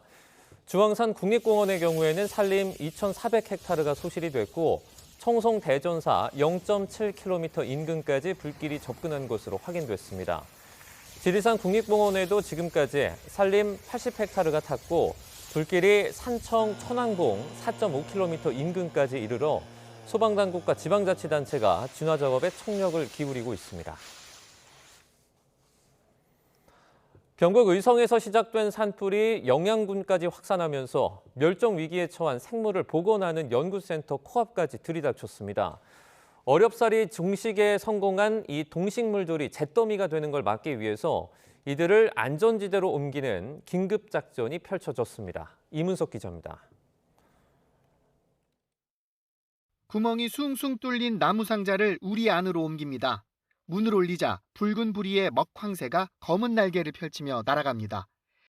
케이지를 덮은 담요를 걷어내니 또 다른 멸종위기 조류인 참수리가 모습을 드러냈습니다. 국립생태원 멸종위기종 보건센터에서 대피해온 동물들입니다. 경북 의성군에서 시작된 산불은 계속 번져 영양군에 위치한 보건센터 4km 앞까지 다가왔습니다. 어렵게 증식시킨 멸종위기종들이 잿더미가 될 수 있는 상황. 관리 중이던 28종 4,907개체를 모두 긴급 이송하기로 결정했습니다. 자연 방사하기 전에 이제 산불에 의해서 소실이 되게 되면 또 지난한 시간이 또 걸리거든요. 이런 어떤 이 개체를 증식시키기 위해서는요. 이틀에 걸쳐 조류는 충남 서천 국립생태원 본원으로, 어류, 양서류는 경북 울진 민물고기 연구센터에, 곤충과 식물 역시 불길이 닿지 않는 장소로 보냈습니다. 앞서 산불 확산 지역에서 의성 고운사 등이 소장한 보물 등 문화유산 600여 점이 화마를 피해 안전지대로 옮겨졌습니다. 사상 최악의 산불로부터 유무형의 자산을 지키기 위해 전례 없던 대피 작전이 펼쳐지고 있습니다. YTN 임석입니다. 경북 산불이 장기화하면서 산불 진화 헬기 조종사들도 강행군을 이어가고 있습니다. 그런데 헬기가 부족한 데다 용량이 작고 노후화된 경우가 많아서 대형 산불 대응에 어려움을 겪고 있습니다. 윤흥성 기자가 취재했습니다. 의성 산불 진화 현장에서 추락한 헬기는 이틀 사이 세 번째 진화 작업 중에 사고를 당했습니다. 40년 비행 경력의 베테랑 조종사였는데 전신주 선에 걸려 사고가 난 것으로 추정됩니다. 산불 진화에 연이을 투입되면서 피로 누적도 영향을 준 것 아니냐는 시각도 있습니다. 헬기 조종사들은 기름을 넣는 시간을 제외하면 거의 온종일 하늘에서 사투를 벌이고 있습니다. 이런 조종사들의 헌신에도 대형 산불을 진압하는 건 녹록지 않습니다. 헬기 대수 자체가 부족하기 때문입니다. 산림청의 경우 보유한 산불 진화 헬기는 50대지만 정비 등 문제로 30대에서 35대만 실제 현장에 투입됐습니다. 이마저도 5,000리터 이상 물을 실을 수 있는 초대형 헬기는 7대뿐이고 대부분 담수량이 3,000리터 이하인 중소형입니다. 산불이 대형화되고 있고 그런 이제 초대형 헬기들이 투입이 돼서 조기에 진화를 하는 게 무엇보다 중요하다고 생각이 돼요. 그래서 초대형 헬기들이 좀 확보가 돼서 또 산림청 헬기 3대 중 2대는 도입한 지 20년이 넘을 정도로 노후화한 상황입니다. 지자체와 소방에도 헬기가 있지만 용량이 작거나 노후화된 건 비슷하다는 지적입니다. 추락 사고가 난 헬기는 강원도의 임차 헬기였는데 30년 가까이 운항한 노후 기종이었습니다.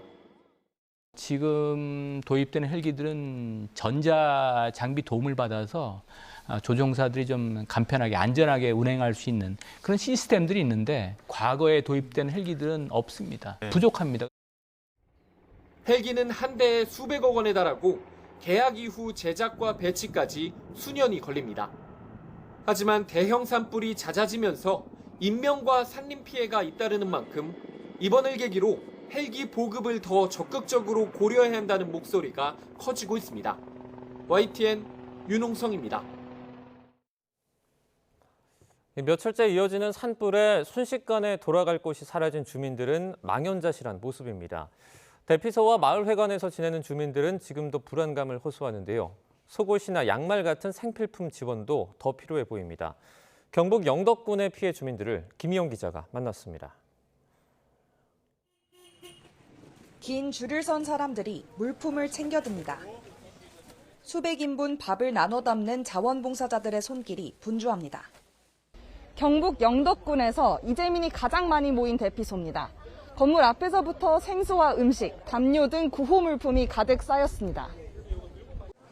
산불 소식에 이장의 전화를 받고 급히 집을 떠났던 주민은 돌아갈 집이 사라졌습니다. 올라가 보여.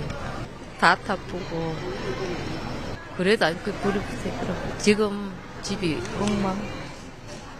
진짜 아무것도 없이 다 타쁘고 없어요. 대피소로 피한 뒤에도 주민들은 혹시라도 불이 번질까 덜덜 떨어야 했습니다. 그렇게 차에 앉으시니까 차가 바람이 불어서 차가 뜨겁하고 불이 막 차 밑으로 나고 우려 막 나있겠네. 옆에 산에 대나무 탄 소리 막 탁탁 하고 갔겠네. 이렇다 보니 이틀 새 주민 100여 명이 심리 상담을 받았습니다. 가만히 있어도 불기둥이 이렇게 막 지나가는 것 같고 또 무서워서 이 천정이 내려 앉을까 봐서 여기 안에서 못 자고 밖에서 차에서 자시는 분들도. 대피소에서 차로 5분 거리 마을입니다. 바람 방향이 수시로 바뀐 가운데 바로 옆에 붙은 집들의 피해도 천지 차이가 됐습니다. 며칠 전까지 일상을 보내던 집인데 유리가 깨지고 출입문까지 녹아 들어가 볼 수도 없습니다. 이런 모습을 보니 피해를 줄일 수는 없었을까 답답하기만 합니다. 암만 짧은 시간이지만은 2시간 내지 1시간 정도는 있을 겁니다.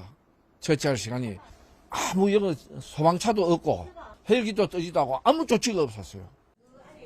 마을의 주택 3분의 1 정도가 불에 타면서 대피소는 물론 마을 회관으로 흩어진 주민들은 하루빨리 일상을 회복할 수 있기를 소망합니다.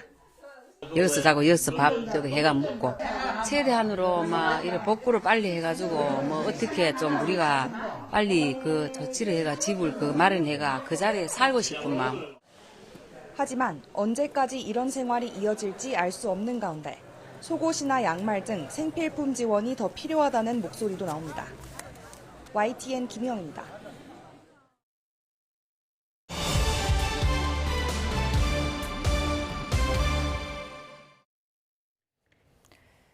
정부가 정한 의대생 복귀 시한을 앞두고 서울대와 연세대 의대생들이 일단 1학기 등록을 하기로 결정했습니다. 의대생 단체는 이 두 학교를 제외하고 미등록 투쟁을 이어가겠다고 밝혔지만 단일 대우에는 균열이 생겼습니다. 여명 기자입니다. 등록 마감 시한을 앞두고 진행된 투표에서 서울대 의대 학생 66%는 1학기 등록에 찬성표를 던졌습니다. 휴학 혹은 수업 거부 같은 투쟁은 계속하되 일단 등록은 하기로 방향을 튼 겁니다. 이보다 앞서 연세대 의대 학생 비상시국 대응위원회도 등록 뒤 휴학으로 방침을 바꿨습니다. 학교 측이 최종 제적 시한을 못 박으면서 기류에 변화가 생긴 거로 보입니다. 미등록 투쟁 기치를 내건 의대생 단체는 서울대와 연세대를 빼고 투쟁을 이어가겠다고 밝혔지만 이딴 복귀 선택으로 의대생 단일 대우에는 균열이 생겼습니다. 고려대 의대생 200여 명이 복학 상담을 신청하는 등 이미 등록 기간이 끝난 학교에서도 움직임이 감지됩니다. 일부 수도권 대학에선 80% 정도가 등록을 결정한 것으로 알려졌습니다. 이번 주 대부분 대학의 마감 시한이 끝나지만 대학들은 월말까지는 추가 등록의 길을 마련해둘 계획입니다. 재적 시 재입학을 불허하는 등 엄격한 학칙 적용 경고도 계속되고 있습니다. 대규모 재적 조치를 목전에 두고 수도권 의대생들의 복귀 움직임이 의정 갈등 양상에 어떤 변화를 가져올지 주목됩니다. YTN 염혜원입니다. 한덕수 대통령 권한대행은 집단 휴학 중인 의대생들에게 더는 주저하지 말고 강의실로 돌아오기를 촉구했습니다. 국무총리실은 한 권한대행이 교육부를 통해 전국 40개 의과대학 학생 여러분께 드리는 글이라는 제목의 서한을 보내서 이렇게 말했다고 밝혔습니다. 한 대행은 서신에서 그동안 여러분이 진로에 대해 얼마나 고민이 많았을지 생각하면 대통령 권한대행이자 먼저 세상을 산 어른으로서 안쓰럽고 미안한 마음이라며 미래의 환자들을 잊지 말아달라고 썼습니다. 박단 대한전공의협의회 비상대책위원장은 1학기 등록으로 선회한 의대생의 기류에 대해서 아직 주저앉을 때가 아니라고 밝혔습니다. 박 위원장은 SNS를 통해 미등록 휴학이나 복학이라는 양자택일 속에 정부와 대학이 고압적 입장을 견지하고 있고 자유선택을 존중한다던 교수는 사실상 위계를 이용해 찍어 누르고 있다고 주장했습니다. 이어 상대의 칼끝이 목을 겨누고 있는데 팔 한쪽 내놓을 각오 없이 뭘 하겠느냐며 등록 후 수업을 거부하면 재적에서 자유로운 건 맞는지 의구심을 제기했습니다. 블랙리스트 유포를 비롯해서 동료의 신상 정보를 불법적으로 공개한 의료인은 1년간 자격이 정지됩니다. 보건복지부가 입법 예고한 의료법 시행령 일부 개정안을 보면 의료인의 품위 손상 행위에 의료 업무를 방해할 목적으로 인터넷 매체 등의 다른 의료인을 특정할 수 있는 정보를 게시하거나 공유하는 행위가 추가됐습니다. 이런 행위를 할 경우 해당 의료인은 자격 정지 12개월 처분을 받게 할 계획입니다. 정부가 강남 3구와 용산구를 토지거래 허가구역으로 다시 지정한 이후 서울 아파트값 상승세가 한풀 꺾였습니다. 아파트값 급등세를 보였던 송파구는 1년여 만에 하락세로 돌아섰고 전국 아파트값도 3주 만에 하락세를 보였습니다. 최도희 기자입니다. 지난달 잠실 등 일부 지역의 토지거래 허가구역을 해제한 뒤 서울 집값이 들썩이자 한 달여 만에 강남 3구와 용산구 아파트 전체를 토허제로 확대 재지정한 서울시. 주택시장의 불안 요인을 사전에 차단하기 위해서 정책적 대응이 불가피하다고 판단되었습니다. 강남, 서초, 송파, 용산구 아파트를 대상으로 3월 24일부터 9월 30일까지 6개월간 토지거래 허가구역으로 지정합니다. 토허제 확대 재지정 여파로 서울 아파트값 상승폭이 뚝 떨어졌습니다. 3월 내내 오름세를 보였던 서울 아파트값은 최근 일주일 새 상승폭이 절반 이상 줄었습니다. 특히 토허제로 묶인 지역들의 아파트값 상승폭이 눈에 띄게 주춤했습니다. 강남, 서초, 용산구의 상승폭이 모두 줄어든 가운데 송파구는 0.03% 내리며 1년 1개월여 만에 하락 전환했습니다. 전문가들은 토허제 확대 재지정으로 급매물을 중심으로 주택이 거래됐기 때문으로 분석합니다. 매도자들이 매물들을 걷어들이고 그리고 급매물 중심으로 가격들이 형성이 되다 보니까 일시적으로 가격 혼조세가 나타난 결과라고 봐야 될 것 같고요. 매수자들이 관망세로 들어간다. 그래서 실질적인 거래가 위축되고 서울시의 토허제 확대 재지정 이후 풍선 효과가 우려됐던 마포, 성동, 강동구도 일제히 아파트값 상승폭이 둔화했습니다. 관망세가 이어지면서 당분간 서울 아파트값은 조정을 받을 것으로 보이는데 공급 부족 문제 등으로 일시적인 숨고르기에 그칠 거란 우려도 여전합니다. 전반적으로 주택 가격에 대한 상승 압력은 계속 이어지고 있고 잠실에서 하락했던 부분들은 일시적인 요인으로 보는 것이 맞지 않나라고 생각합니다. 공급이 부족하거나 원론적인 부분들 해소할 수 있는 것들은 사실은 없다라고 생각을 합니다. 수도권 전체 상승폭도 한 주 전보다 줄었고 지방은 한 주 전과 같은 하락폭을 보인 가운데 전국 아파트값은 3주 만에 하락 전환했습니다. YTN 최두입니다. 은행권 주택담보대출 금리가 한 달 만에 하락 전환한 가운데 이를 포함한 가계대출 금리도 석 달째 내렸습니다. 한국은행이 발표한 자료를 보면 예금은행의 신규 취급액 기준 지난달 대출 금리가 연 4.46%입니다. 1월보다 0.07%포인트 떨어지면서 석 달 연속 내림세를 이어가는데요. 구체적으로 가계대출 금리가 4.52%로 석 달째 내렸고 주택담보대출이 한 달 만에 내림세를 보였습니다. 한국은행은 보금자리론 금리가 떨어진 데다가 은행권이 가산금리를 올렸던 영향이 사라진 데 따른 결과로 분석했습니다. 트럼프 행정부가 과거 친팔레스타인 시위 가담을 이유로 대학가에서 300명이 넘는 외국인 유학생 비자를 취소했다고 밝혔습니다. 이번엔 튀르키예 출신 유학생이 대낮에 길 한복판에서 수갑에 채워져 끌려가는 장면이 CCTV에 잡혔습니다. 워싱턴에서 권중기 특파원입니다. 길을 가던 학생을 가로막더니 배지를 보여주며 체포를 시도합니다. 주변에서 하나둘 모여드는 이민세관 단속국 요원들. 학생의 핸드폰을 뺏은 뒤 뭔가를 설명하는 듯합니다. 가방을 벗긴 뒤엔 등 뒤에서 수갑을 채우기 시작합니다. 뭐 하는 거냐는 행인의 질문에 이들은 경찰이라고 답합니다.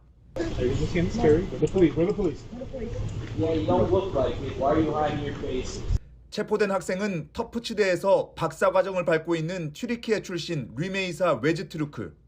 지난해 대학본부의 친이스라엘 정책을 비판하는 글을 학내 신문에 실었던 학생입니다.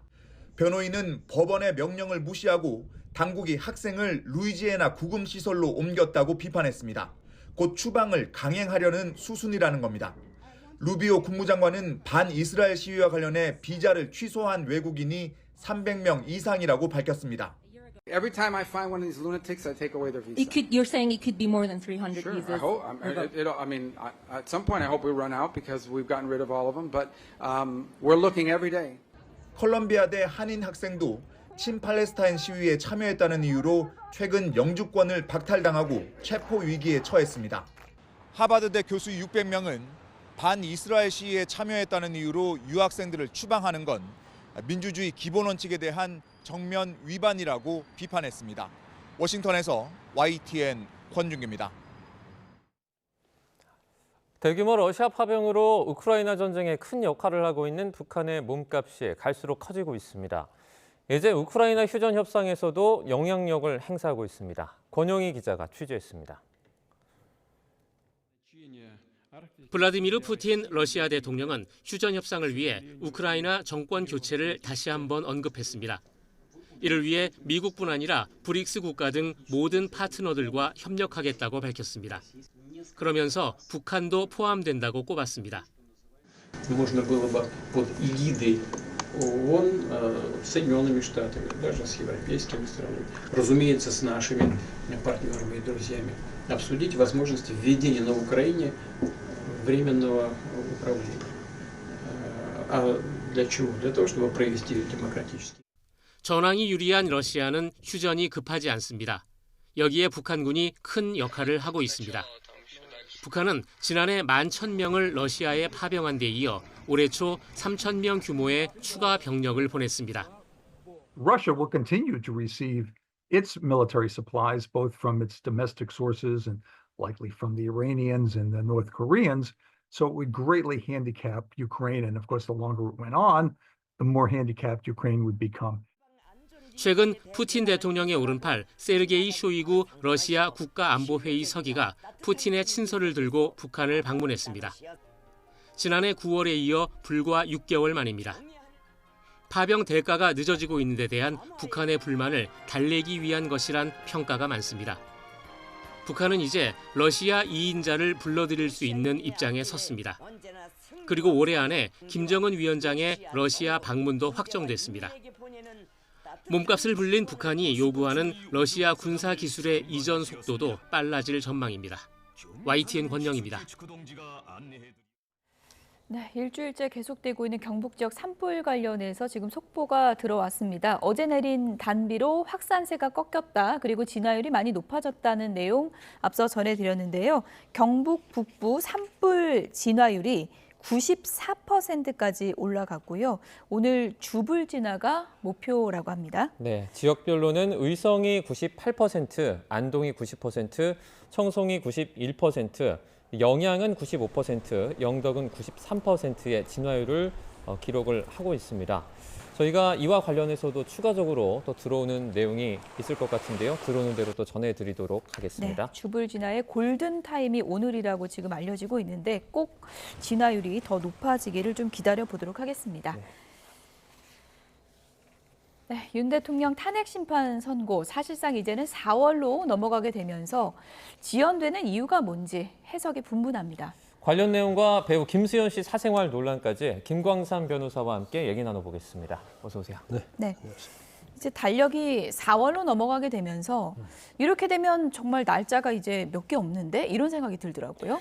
우리가 처음에 탄핵 소추가 가결 되고 예. 그다음에 이제 심판하고 더군다나 이제 탄핵 심판도 굉장히 신속하게 이루어졌잖아요. 그리고 헌법재판소에서 가장 우선적으로 하겠다 이렇게 공식적으로 얘기를 했는데 이제 결과론적으로 보면 4월이 왔습니다. 그런데 과연 4월도 뭐 제가 볼 때는 뭐 이전부터 전문가들도 마찬가지고 이미선 문영배 재판관이 퇴임하는 4월 18일이라고 계속적으로 얘기해왔는데 마지노선이.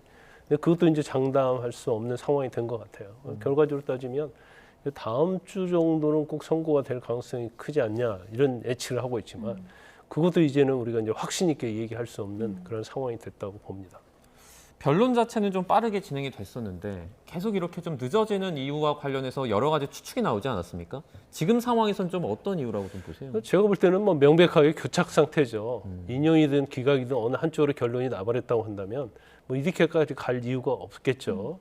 더군다나 인용으로 결정이 나오고 민주당이 주장하는 뭐 8대 0이랄지 7대 1이랄지 뭐 6대 2 정도만 됐어도 아마 이렇게까지 오지 않았을 거예요. 네. 그럼 적어도 6대 2나 이제 5대 3에서 뭔가 좀 변수가 있다. 그래서 그 한 면을 가지고 어떻게 됐든지 어떤 의견을 좁히는 데 있어서 뭐 난항을 겪고 있다. 이렇게 해석할 수밖에 없는 상황이에요. 그런데 네.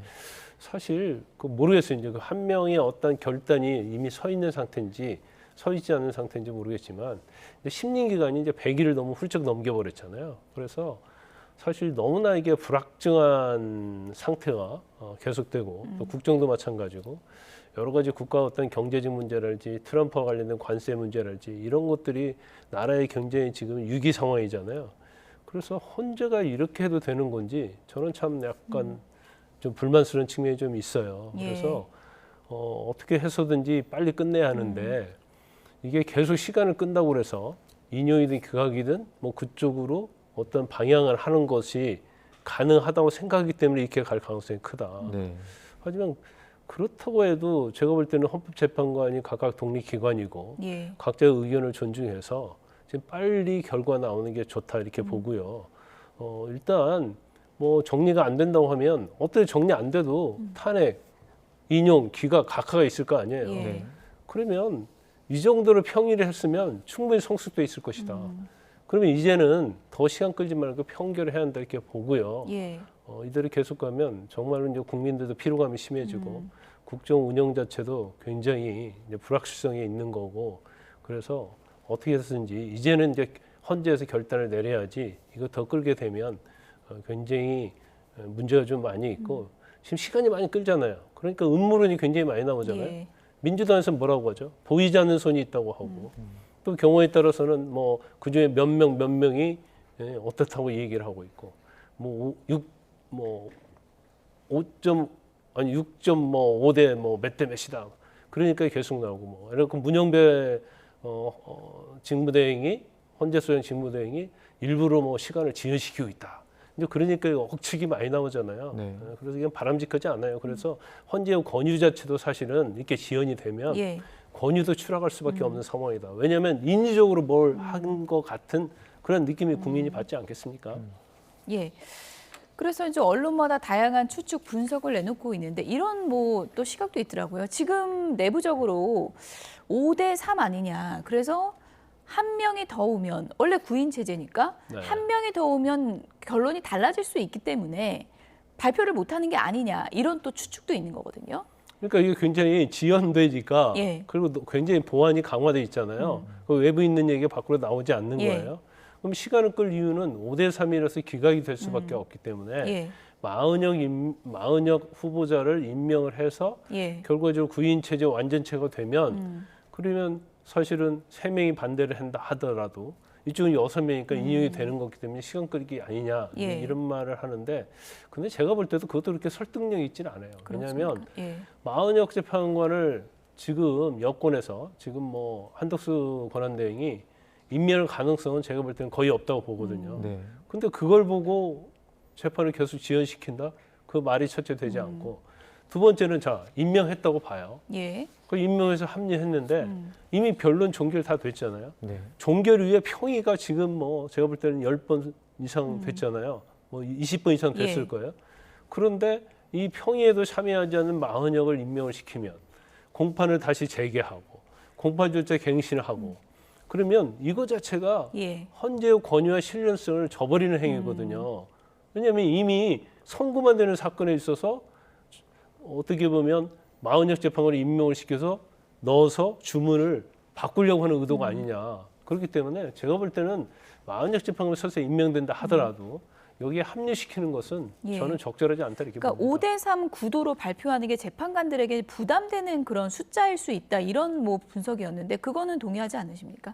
아니 왜 무슨 부담이 되죠? 예. 아니 인용을 간절히 바라는 재판관 입장에서는 어떻게 해서든지 막고 싶겠죠. 예.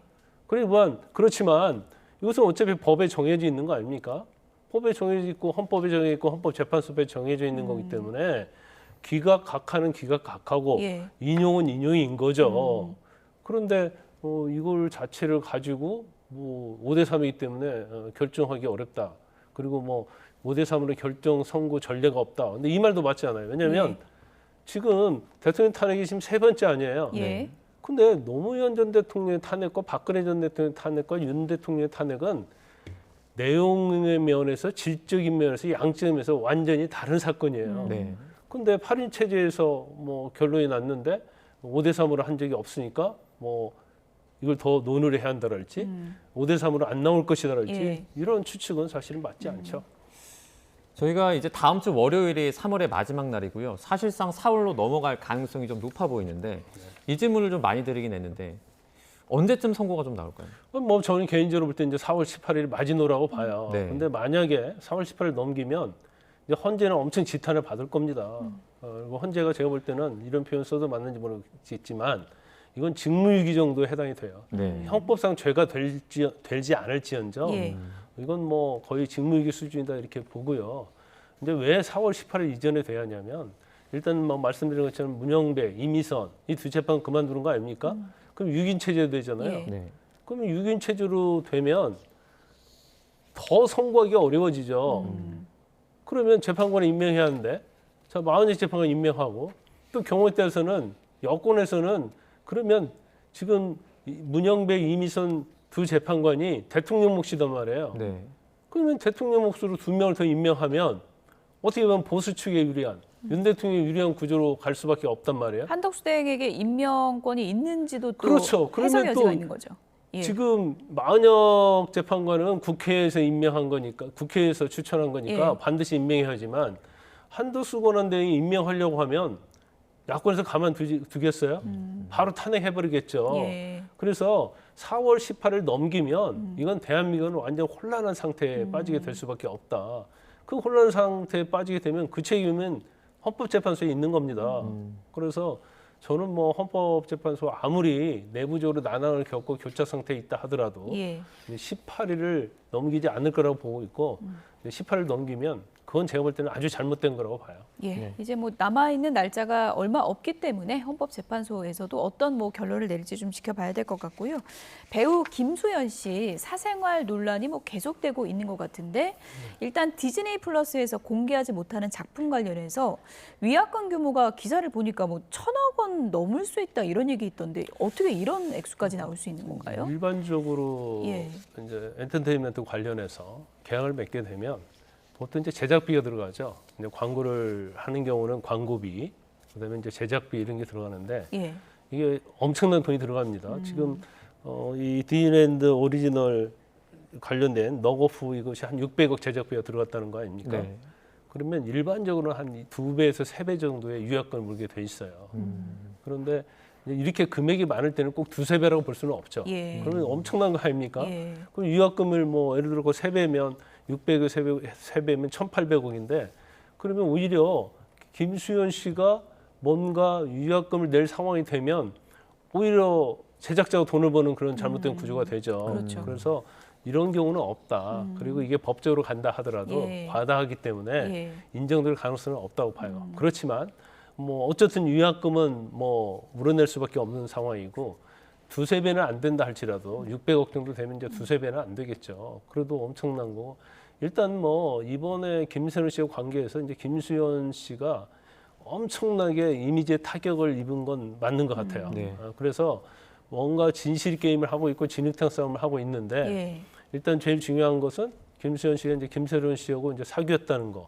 그것은 명확하게 사실이고 그다음에 김수현 씨 측에서 이제 아마추어 대응을 좀 한 게 잘못 대응한 게 뭐냐면 처음에는 교제한 사실이 없다고 했다가 예. 1922년부터인가요? 20년도부터인가요? 그때부터 성인이 된다부터 뭐 교제했다 이렇게 얘기했단 말이에요. 네, 2020년부터 그렇죠. 그런데 20년부터 22년까지. 네. 그런데 지금 나오는 내용 전체적으로 보면 지금 미성년자였을 때도 교제한 것이 드러나는 거예요. 네. 그러면 미성년자와 어떤 교제 자체가 교제 자체는 불법은 아니거든요. 그리고 어떤 스킨십이랄지 어떤 성적인 접촉이 있었다 하더라도 그 당시는 이건 법적으로 처벌이 안 돼요. 예. 왜냐하면 2020년 5월부터 16세 미만의 여성하고 청소년하고 뭐 서로 좋아서 성관계를 했다랄지 예. 아니면 스킨십을 해도 그건 다 성범죄가 됐거든요. 예. 근데 일단 김수현 씨는 형사상 처벌에 있어서는 처벌 대상은 되지 않습니다. 그런데 본인이 지금 나오는 내용은 일단 처음에 교제한 적 없다. 성인 돼서 교제했다. 근데 지금 카톡 같은 내용 보면 지금 뭐 16세, 17세 때도 만났다는 내용이 거의 드러나고 있잖아요. 이건 부인할 수 없을 그 거예요. 부분에 대해서는 김수현 씨 측이 공식 입장은 밝히진 않았습니다. 그렇죠. 예. 근데 저 부분은 제가 볼 때는 밝히기 어려울 거고 인정할 수밖에 없는 예. 그런 상황이라고 보거든요. 그래서 일단 본인이 처음부터 쿨하게 아 그때 사귀었다. 그렇지만 서로 좋아하는 사이였고 아무런 문제가 없었고 언제 이별을 했었다. 그다음에 그 이후에는 서로의 연락 같은 게 없었다. 이렇게 명확하게 밝혔으면 이렇게까지 가지 않았을 가능성이 큰데 아마 뭐 대응 등을 좀 잘못했고 또 소속사도 마찬가지로 이제 그러다 보니까 이제 한 가지가 거짓말하면 마치 다른 것도 거짓말처럼 예. 대중은 느낄 수밖에 없는 거거든요. 근데 그런 면에서 제가 볼 때는 대응을 좀 잘못하고 있다 이렇게 봅니다. 네. 고 김세론 씨 유족이 이제 그 김세론 씨 관련 영상을 지금도 계속 올리고 있는 연예 유튜버를 추가로 또 고발을 했습니다. 고소를 했는데요.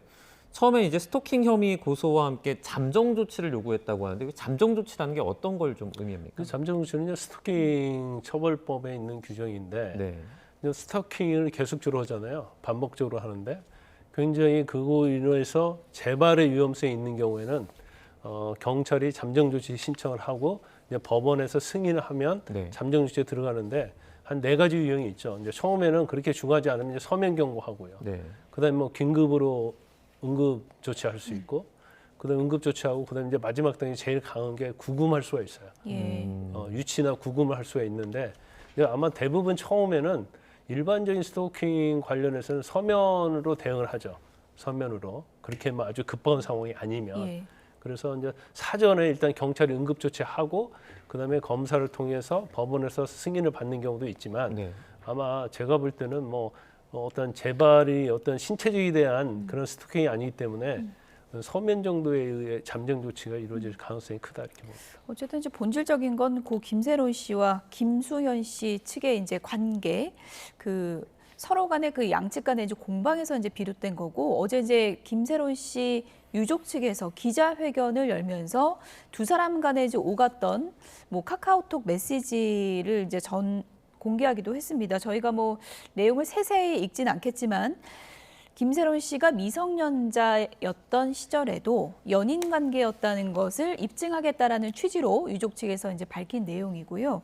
그리고 김세론 씨가 김수현 씨에게 남긴 것으로 추정되는 이제 자필 편지 내용도 이제 공개했습니다. 김수현 씨를 뭐 향한 김세론 씨의 이제 마음을 표현했다고 하는데 저희가 이제 그것도 그래픽으로 좀 준비했는데 보여주시면 좋을 것 같습니다.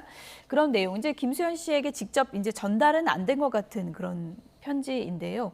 이런 것을 이제 공개하면서 김세론 씨 측도 이제 이게 더 이상 논란이 되지 않았으면 좋겠다라는 이제 입장을 밝혔는데, 김수현 씨 측에서 이제 초기 대응이 좀 아쉬웠다라고 이제 표현을 해주셨잖아요. 지금 이렇게 김세론 씨 측에서 이런 정황이 담긴 메시지 같은 것을 공개하는 이 상황에서 김수현 씨 측에서 좀 어떤 추후 대응이 좀 필요하다고 보십니까? 저는 제일 중요한 것은요, 솔직한 이야기를 해야 하는 거죠. 솔직하게. 이게 뭘 숨기려고 하니까 뭐가 계속 나오잖아요. 그러면서 마치 부도덕한 사람처럼 그런 이미지를 스스로 형성하게 되는 거예요. 물론 뭐 제가 뭐 볼 때도 유족 측이 잘했느냐, 김수현 측이 잘했느냐 이 부분은 뭐 제가 논외로 하겠어요. 왜냐하면 거기에 대해서는 뭐 양쪽에 대해서 서로 비판적 시각을 가진 사람이 있고 의견이 충분히 다를 수 있으니까.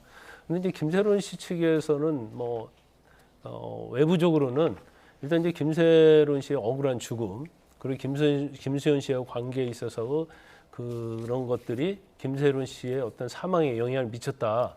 그렇게 보고 있는 거죠. 그래서 이걸 좀 풀어주겠다는 취지인 것 같습니다. 그러면서 이제 공개를 하기 시작한 거 아니겠어요? 그런데 지금 카톡 공개하고 자필 편지 공개하고 이제 두 개를 나눠볼 수 있는데, 카톡 공개한 내용 자체를 보면 이것은 미성년자였을 때, 청소년 때 사귀었다는 것을 나타내기 위해서 공개를 했다고 봐요. 그래서 그러면 사귀었는데 뭐가 문제냐?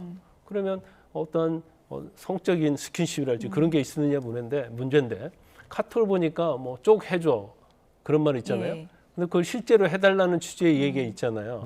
근데 이것만 가지고는 정말 스킨십이 있었는지 없었는지 그건 알 수 없는 거고, 또 언제나 같이 안고 있을까라는 내용이 있어요. 그러니까 뭐 1년, 3년, 그러니까 그때까지는 서로 안는다랄지 그 정도 행동은 없었을 가능성이 크다. 그래서 저거 자체로만 봐서는 어떤 미성년자하고 어떤 성적인 접촉이 있었다고 볼 증거로는 좀 부족하지 않나 싶습니다. 네, 마지막으로 김수현 씨가 이제 자신의 사생활을 폭로했다는 유튜버를 추가로 협박 혐의로 고발을 했거든요. 그 처음에는 하해 탈의 사진에 따른 어떤 성폭력 관련 처벌 등에 관한 특례법 위반 혐의로 고발을 했었는데 이제 두 번째예요. 어떻게 보셨어요? 일단 이것도 상당히 좀 논란의 여지가 있어요. 왜냐하면 김수현 씨는 공적 인물 아닙니까? 그런 공적 인물의 사생활이 어느 정도까지 보호가 돼야 하느냐, 그런 부분이 있겠죠. 처음에 성폭력으로 고발한 것 자체는 뒷모습이니까 이게 성적으로 수치심이다 해서 고발을 했기 때문에. 그래서 결과적인 문제는요, 김수현 씨가 얼마나 공적 인물로서 참아낼 수 있는 범위가 어디까지냐. 예. 근데 그거에 따라서 유법성 여부 판단이 결정이 될 겁니다. 네. 뭐 추가 폭로전이 진흙탕 싸움으로 가지 않았으면 하는 생각이 드네요. 지금까지 김광삼 변호사였습니다. 고맙습니다. 고맙습니다. 네, 지난 밤사이 서울에도 약한 비가 내렸습니다. 이 비구름 뒤로 찬 공기가 남하하면서 날이 쌀쌀해졌는데요. 현재 서울 기온은 9.5도로 어제 같은 시각보다 5도가량이나 낮습니다. 오늘 내륙 지방은 대체로 맑은 날씨가 이어지겠습니다. 여기에 바람도 강하게 불겠는데요. 따라서 산불이 재확산되지 않도록 막는 게 오늘의 중요한 고비가 될 것으로 보입니다. 현재 레이더 화면부터 살펴보겠습니다. 내륙 지방은 대체로 맑은 하늘이 드러나 있지만 강원 영동과 경북 동해안에는 비구름이 지나고 있습니다. 이 지역에는 오늘 오후까지 5에서 10mm의 비가 내리겠고 대설주의보가 내려진 강원 산간에는 최고 7cm의 눈이 오겠습니다.